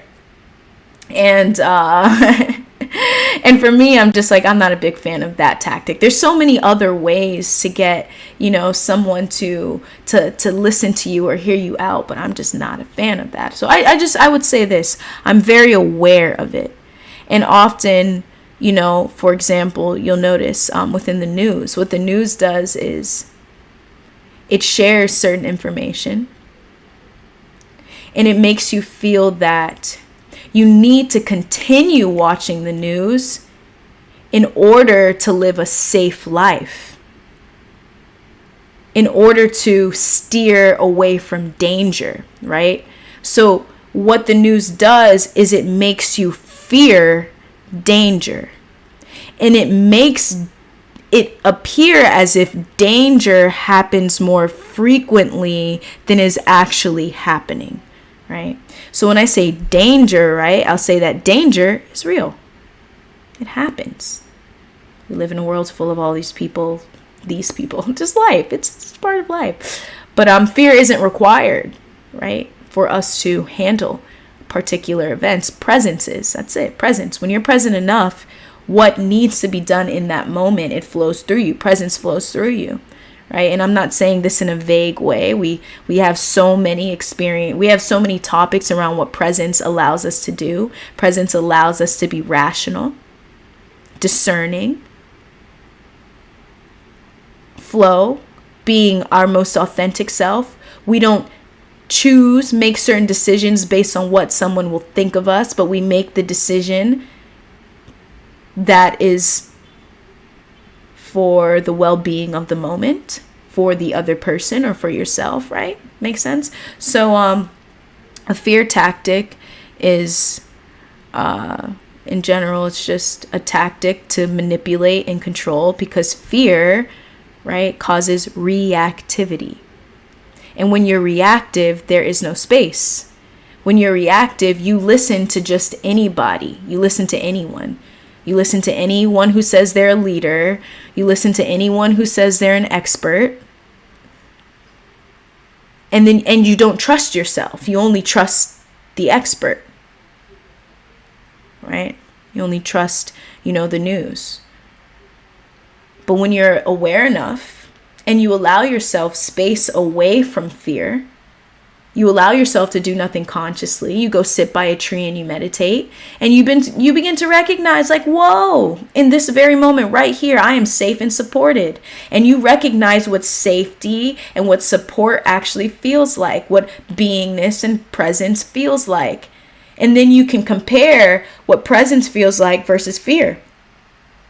And then you begin to know, this is a fear tactic. Oh, and also this doesn't happen as much as they say it happens. This is actually trying to attempt to separate me from my fellow, whatever it is, right? My fellow neighbors, my fellow state, country, community, the world. Separation, once again, separation, wholeness, right? Right? Indeed. You can listen to anyone and still trust yourself. Indeed. I agree, Eddie. Right? We're all here. I'm not saying, listen, I'm here. I'm sharing some things with y'all, right? I'm sharing it in the matter of, and simultaneously, I listen to others too. You see me nerding it out, all these books I have. It's a matter of when we are in when we're in a state of fear, and when we're in a state of fear, there's not enough space. There's a lot of reactivity. And then there tends to be within the mind, within the ego, like this grip onto anything that can bring a sense of knowing, right? A sense of certainty. And so if you aren't finding that sense of certainty in yourself, you might find it in someone else, but not be aware that maybe just maybe that person is eliciting fear, right? And I know I'm saying this in very general terms. I understand I'm not giving a specific example, but I'm doing that on purpose because I don't want to because I notice this as more of, this is what happens. So if you can notice it for yourself, you can be more aware of it yourself, right? Makes sense? Ronan, there you go. Being able to identify a trustworthy source is a great skill. Cheers to that. Gratitude to that, right? Being able to identify. And I find that for me, how I can identify a trustworthy source is how that source deals with fear. How that source shares the information that they're sharing, and how that source their relationship with the fear. Just being a teacher of presence, it's very easy to just start. It's clearer now. So even when I speak, I begin to be very conscious and say, okay, I'd rather word it this way. And when you word it that way, that becomes your state of being and your state of and ultimately presence, right? Even if you yourself notice that fear might be arising through your speech, right? This is no shame here. This happens to me before. This is when I learned how to be a better teacher, the best teacher that I can be, right? So we take away shame, we take away humiliation, right? And we say, oh, okay, I noticed that I said something and it may have elicited a sense of fear. That's just also simultaneously means that that's a belief within you, just to be aware of and just to shift, right? It's no good, it's no bad. But often these are used in order to manipulate and control. And so the more you can recognize fear around you and within yourself, the more you can trust yourself, the more you can be in flow, right? So it's even when we're learning about new ideas like conspiracy theories, things like that, I always say, no matter the details of the conspiracy theory, quote unquote conspiracy theory, no matter the details, no matter the truth that lies within it. I encourage you to be as grounded as possible. I encourage you to take everything in and to take space when you're researching these things and you're learning things, because there are things that are, we hear about it and it's very sad. It is. And I know that's like an opinion, and it's like, it just sucks. It sucks, right? But on a scale where we're in a state of non-reactivity, right? A state of non-reactivity, we see it and we say, there it is. That is the truth of reality. That is happening. But I will not allow anyone, to bring out a sense of fear within me, right? You know what? Noted. We're going to make this a topic, all right? We're going to make this a topic because I do feel a sense of wanting to share that, all right? Did I miss anything? Jashawn. Very true. A lot of sources spread fear, but rarely see solution-based channels. What? Yes, solution-based. That's another great way to determine a trustworthy source, okay?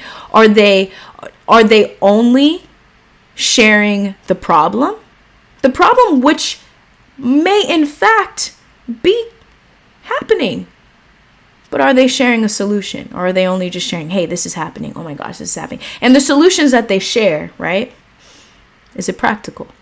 Can we do it right now is what I'm saying when we say practical. Can we do it right now in this instant? And see, that takes away the fear. Without it, you're just unconscious, and every day you're worrying and you're not present. You're not here now, and you're not focused on what it is that is required of you the most in this moment. Thank you for sharing that. Thank you. Eddie, you can listen to anyone and still trust yourself. Yes, indeed. I am Shibi. Discernment is key. Ronan, being able to identify a trustworthy source is a great skill. Indeed. Conspiracy realist. There we go. Cheers to that. Like I say, I've been in it. I've read many, whatever one may say, even the term conspiracy, it was created to basically steer the mind away from it, to make the mind immediately doubt it, right? So once again, I'm not saying whether something is real or not. I feel like in the way that I've learned and grow and how I would teach is that, and I'm not saying this forever, I'm just saying this right now, it's always best to, once again, no matter the specific idea that's being shared, it's always about how you are engaging with it, right? It could be 100% true, it could be false, whether they actually landed on the moon, whether the earth is flat, whether reptilians, all these things, like all of this, regardless of it being true or it not being true. My message to share is remain grounded, present in what is required of you in this moment, right?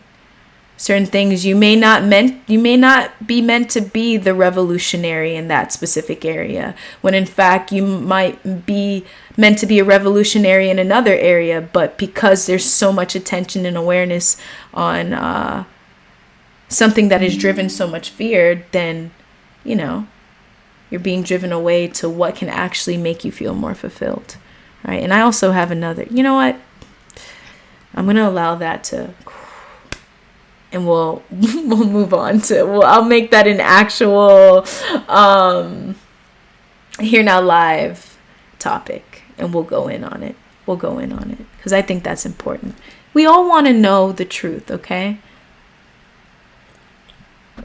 Of some form. That's what the mind needs. We don't want to feel afraid.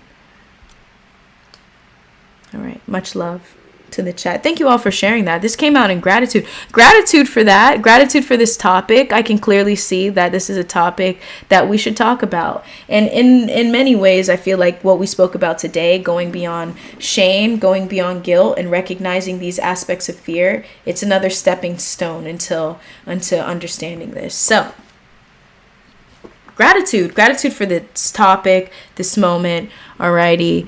And I'm going to go here in the chat. DuckDuckGo 22. Hello. Welcome to the chat. What does it say? I'm so glad to hear about this topic. Lovely, the themes you're talking about. Much love. Welcome, welcome, welcome. Gratitude. Gratitude for nature. Gratitude for the space. Gratitude for health. Gratitude for not being caught up in daily events and fear tactics that keep people distracted.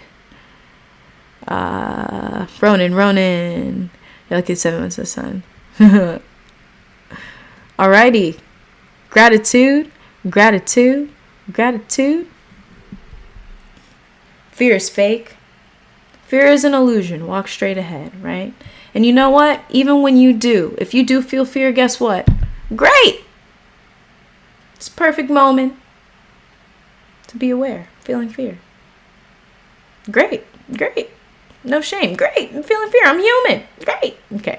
I'm GB. I've been coaching certain people about letting go of fear and just being. But when they push lake of fire and Jesus is coming soon to punish the sinners, I just shake my head at them. Christians, just stop, y'all. It's always it's fear, right? It's fear.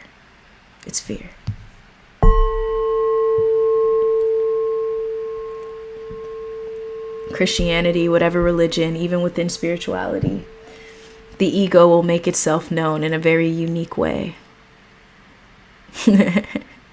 Alrighty.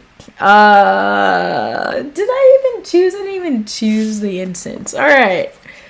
What should we do today? Let's do patchouli.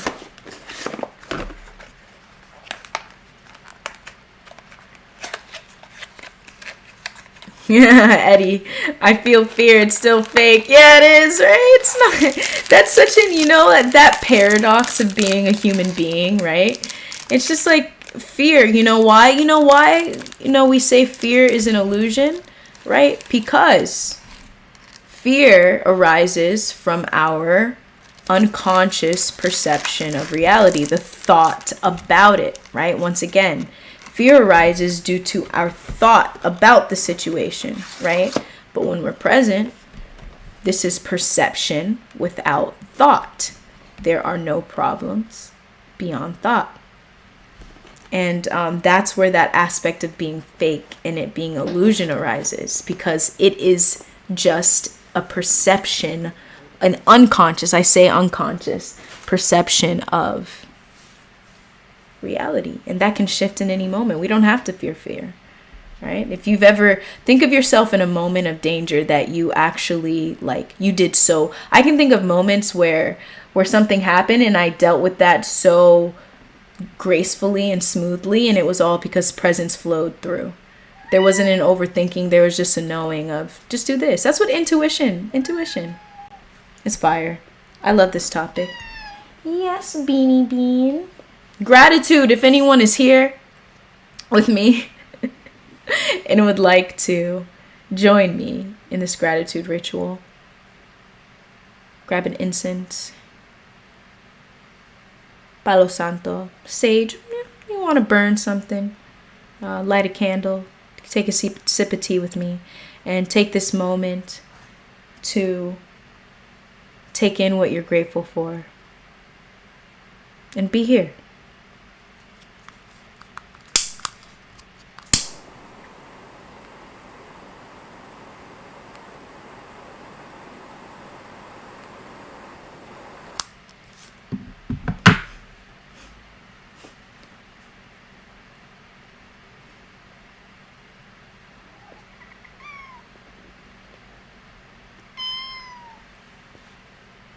Baby.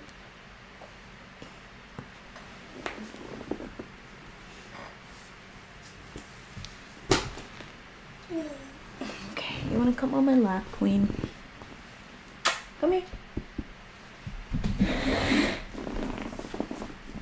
Come here.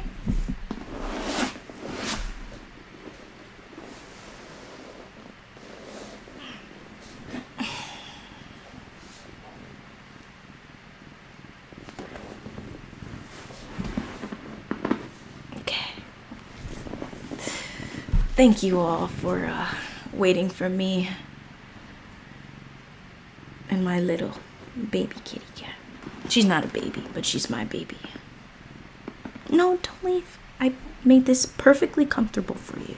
Look. Look, Queen. Look how perfect this is. Alrighty. I invite you to join me in this one conscious breath meditation. Take one conscious breath in.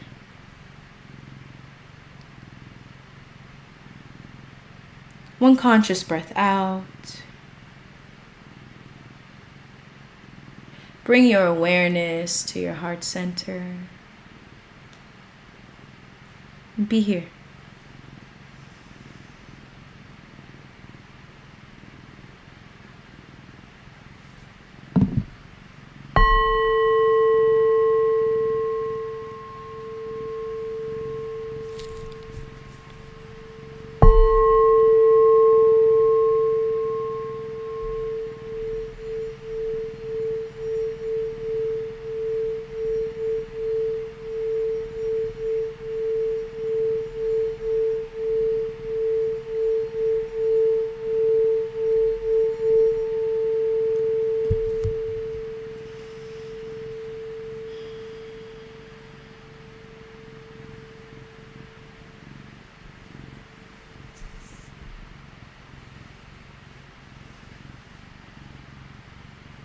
Thank you all for joining me in that moment of stillness, stillness, stillness, stillness. Hey, Queenie, say hi, baby. She has come to join us. Alrighty, where shall we read a section from today? Tao Te Ching? Eckhart? I'm feeling Tao Te Ching. Let's Tao Te Ching. Alrighty. Here we go, y'all. Here we go. Tao Te Ching. All right, the Book of the Way. If you're interested in this book as well, check it out in my inspirational book list. Another book that I find opens up a sense of presence within. Does not attempt to elicit fear. Just awareness. That's it.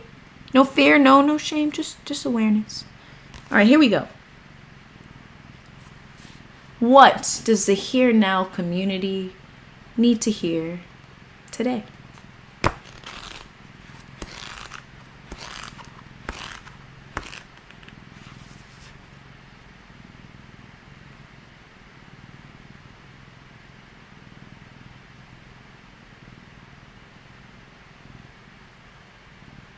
Okay, let's go. What I appreciate about this book too is it relates. There's so much that it does, but it speaks so much about governing a collective society, right? Governing a collective, just governing a society, governing a collective group of people. And this helps us, see and recognize how presence can manifest itself in a collective, starting from the leader, and the leader as an example. So here we go. This meditation I'm reading is called Good Government. I have queen's fur all over my face. Good government. Where is it? Okay. The government is best administered with virtue. The army is best directed with strategy. The people are best ruled by giving them freedom. How do I know this is so? By the Tao.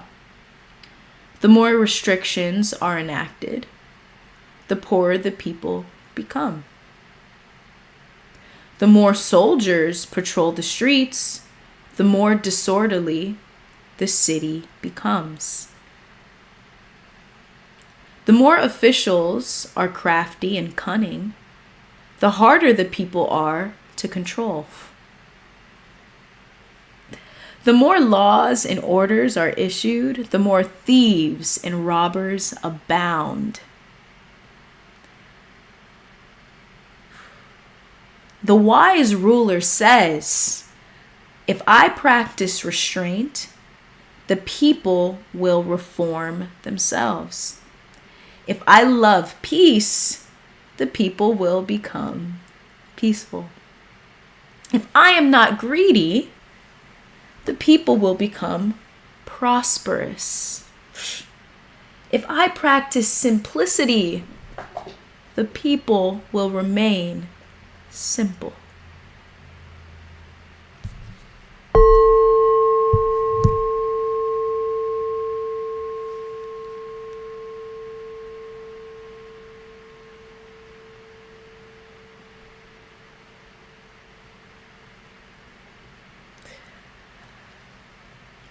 I'm going to save this one. Personally, I feel like this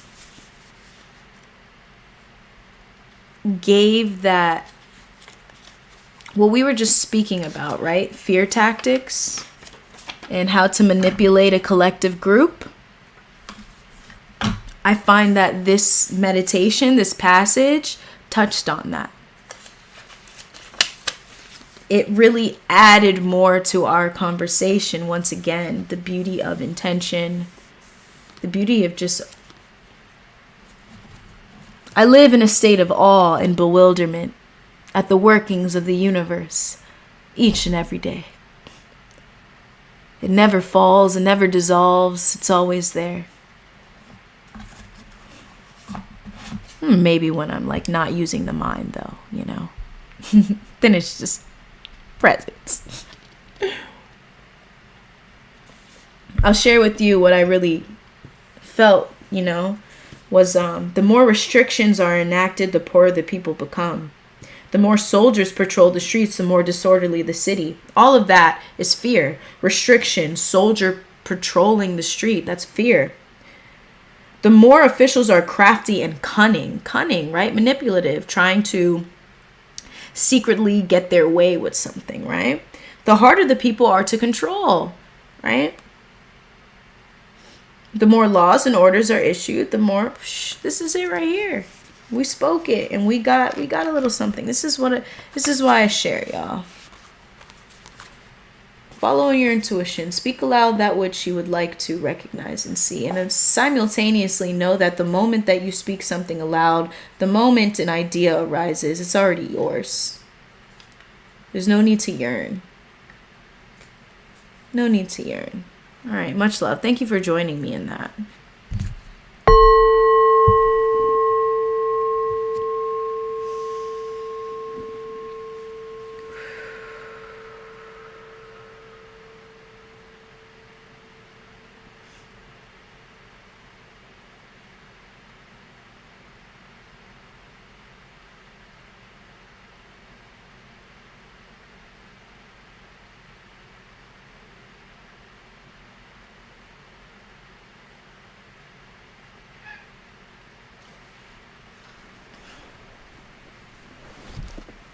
One second.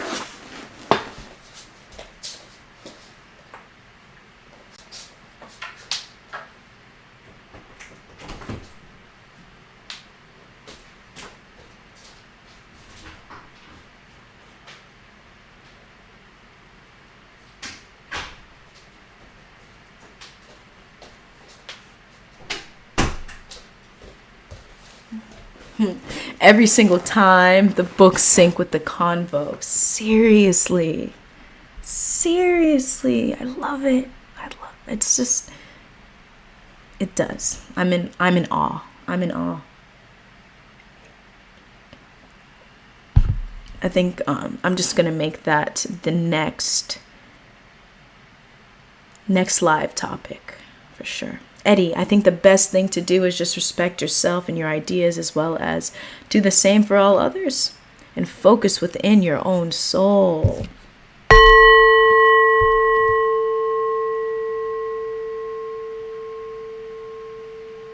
That's it. That's Here Now Live, right? Here Now.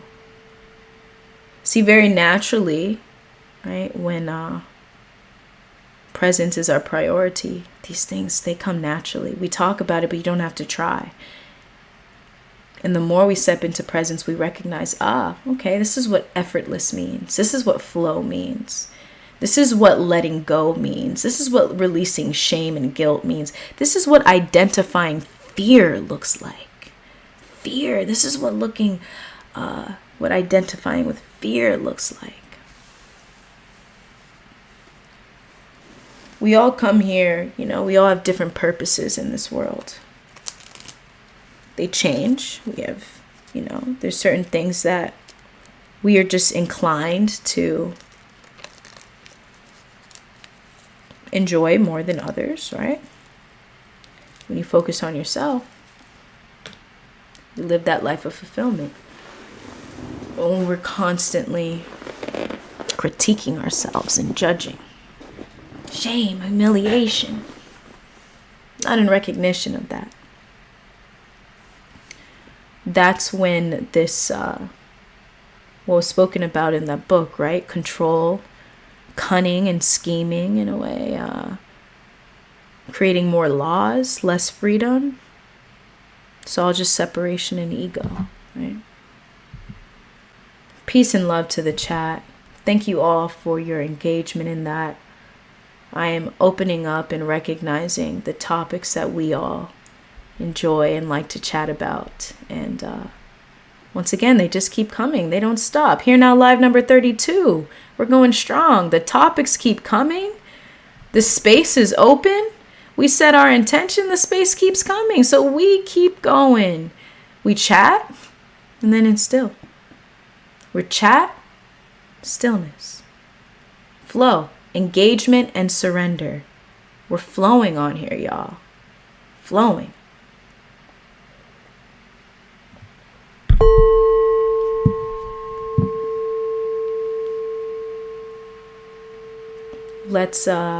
I invite you all to join me in this gratitude meditation. Let's thank ourselves. Let's thank ourselves once again. Let's thank ourselves. Gratitude.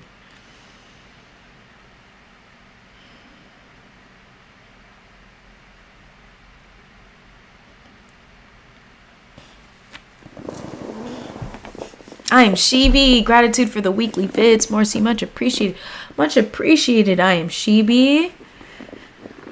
I'm grateful that you are enjoying them. Gratitude. Gratitude. Gratitude. The channel into this very moment. Gratitude.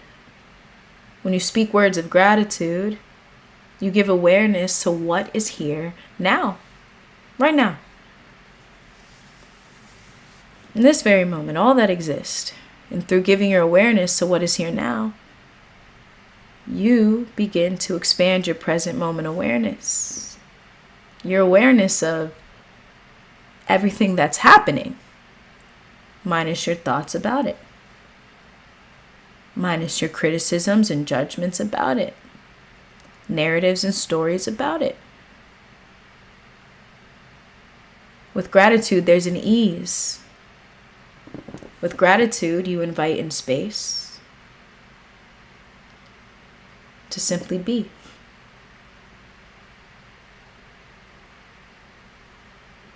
There is no longer a criticism, comparison within.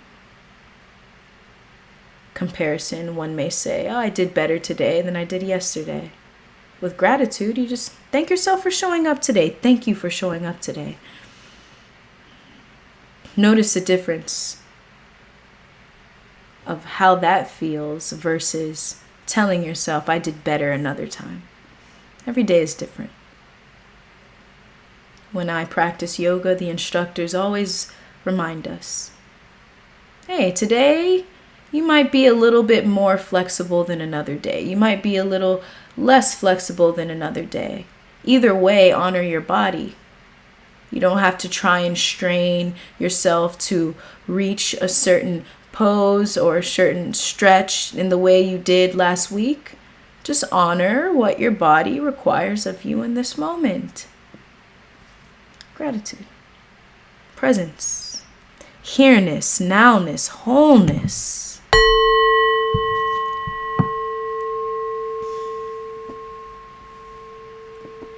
In this guided meditation, I will encourage us to thank something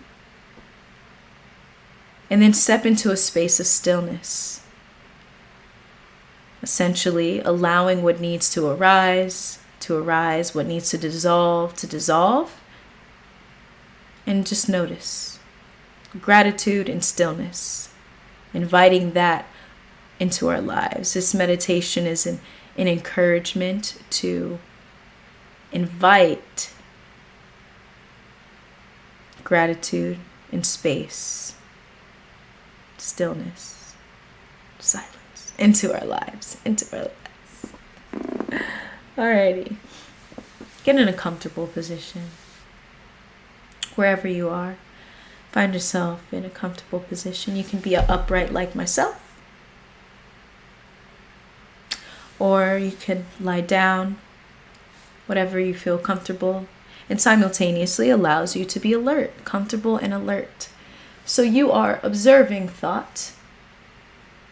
You are above thought rather than falling below thought, instead of falling asleep.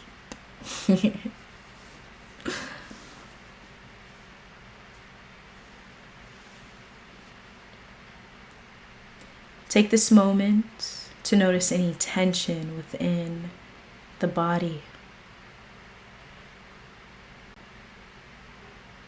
Soften your eyebrows. Relax your jaw.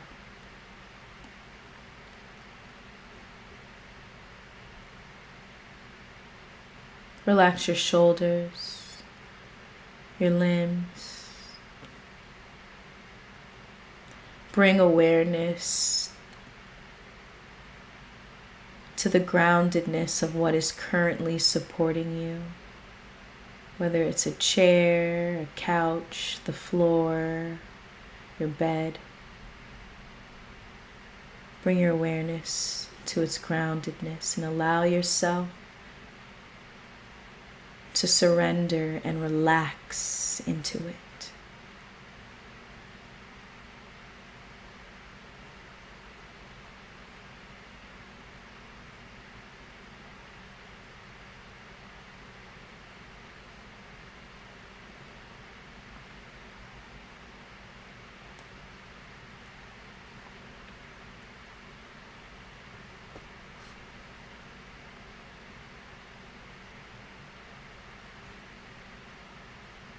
Take this moment and notice the natural inhalation and exhalation of your breath. Being fully aware of being.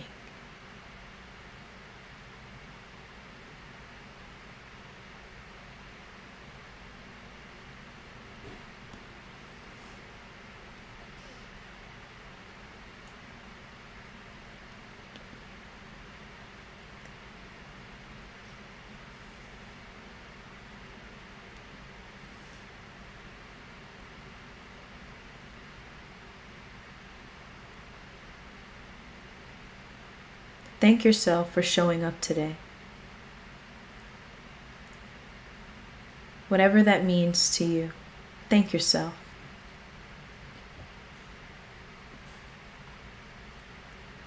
Allow what needs to arise, and what needs to dissolve, and notice.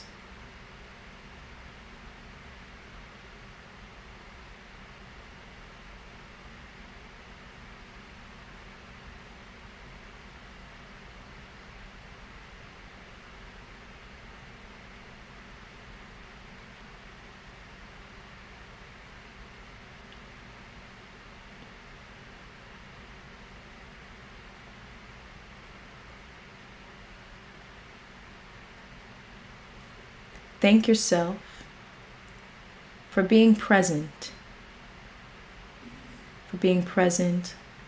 with your thoughts, present with your emotions, present with your environment, for being present. Allow what needs to arise, what needs to dissolve, and notice.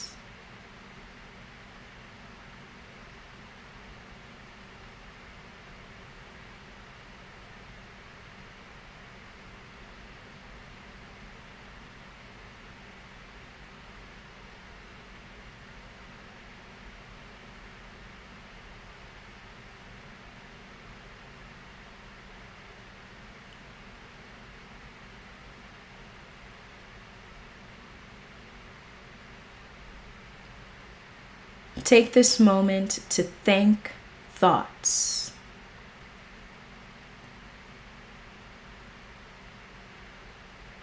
Instead of picking and choosing what thoughts are best or not, just thank them all. Acknowledge them.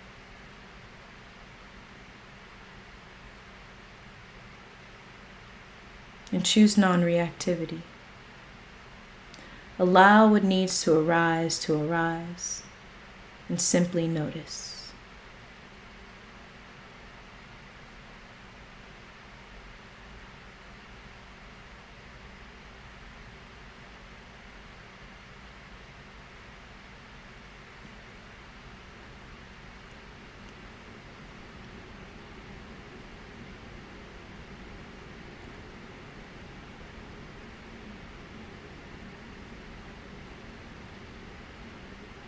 Take this moment to thank emotions. Just like thoughts, we may value certain emotions over others. Take this moment to thank them all. Acknowledge them all as a part of the human experience. And encourage yourself to allow them to arise in non-reactivity and dissolve in non-reactivity.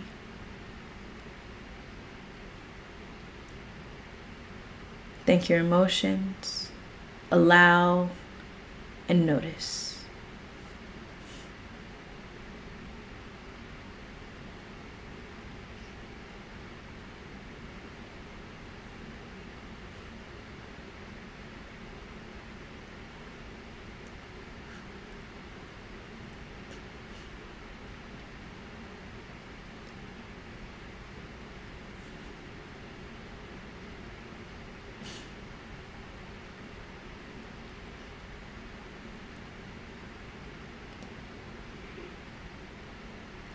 Take this moment to thank yourself for being kind to yourself.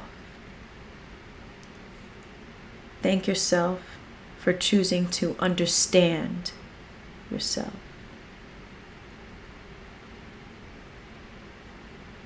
Allow and notice.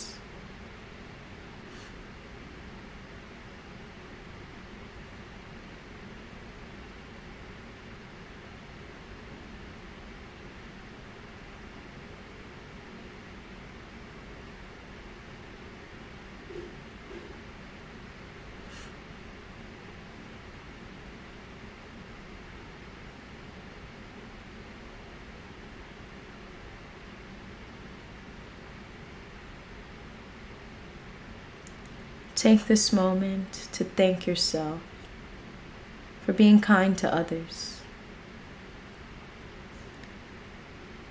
for choosing to understand instead of misunderstand,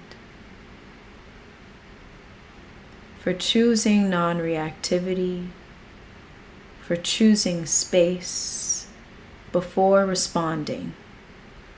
Thank yourself. Allow and notice.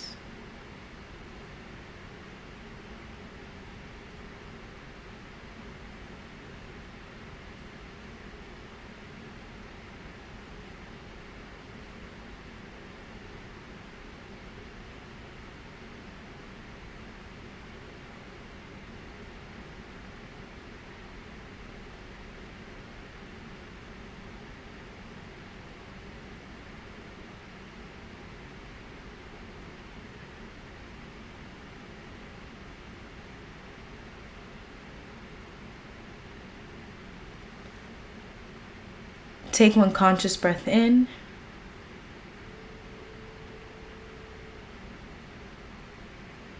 One conscious breath out.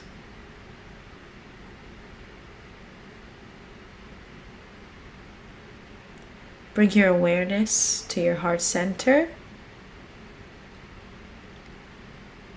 And be here.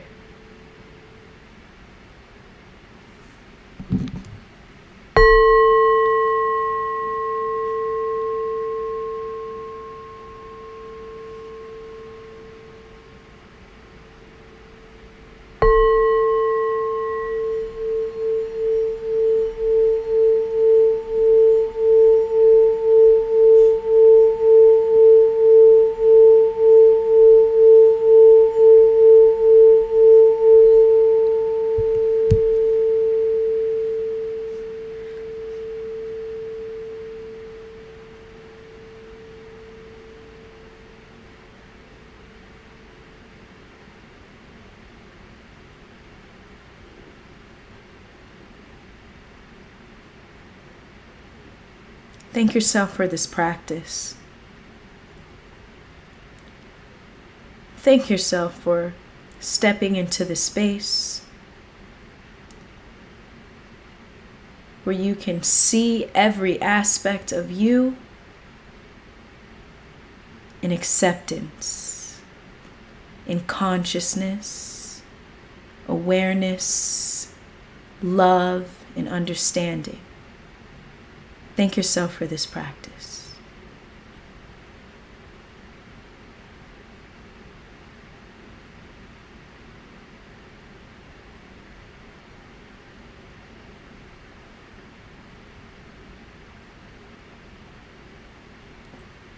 Wiggle your fingers,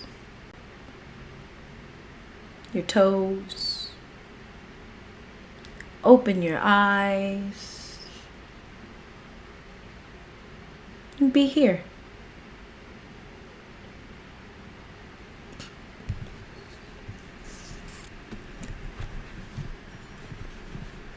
Eddie, I'm going to a yoga studio called Space. I haven't gone, but I'm going this week. Ah, nice. Space Yoga Studio. The Space Yoga Studio. Nice, Eddie.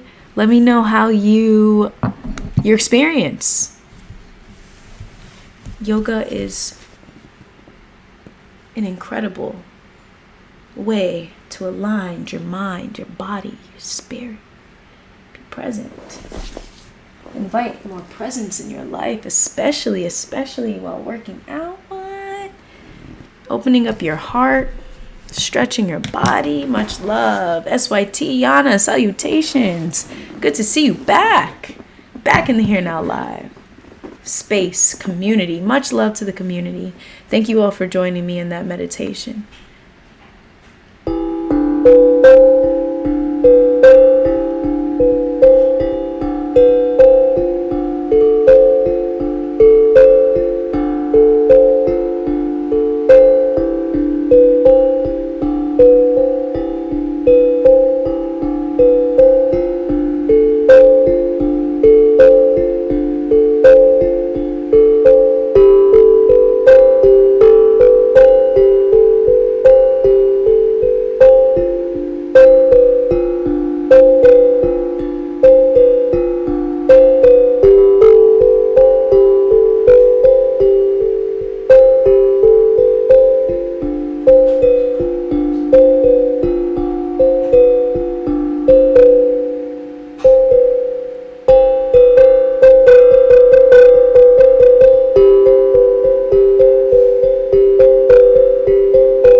Much love, much gratitude.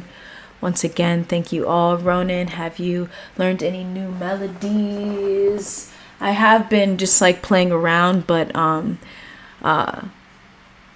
say yes and no. Don't worry, I'll bring y'all some new songs, new little melodies. But yeah, it's just a matter of taking out the time to play it more. But hope you all enjoy what I have shared. Now I'll bring you guys an album soon. It's gonna be like, you know. But once again, thank you all for being here. Thank yourselves for being here. I'll be here every Sunday, 7 p.m. Eastern Time. Be on Instagram this Tuesday, 7 p.m. Eastern Time. And TikTok this Thursday, 7 p.m. Eastern Time. And yeah. Last question. What inspired you to start your channel? I got some wisdom to share, but kind of hesitant about starting my own. I had some wisdom I wanted to share as well. So yeah, that's what inspired me. Just do it. No shame. Just do it. I'm sending y'all peace. I'm sending y'all love. Sending y'all wholeness and continued presence. Much love. Live in a state of gratitude.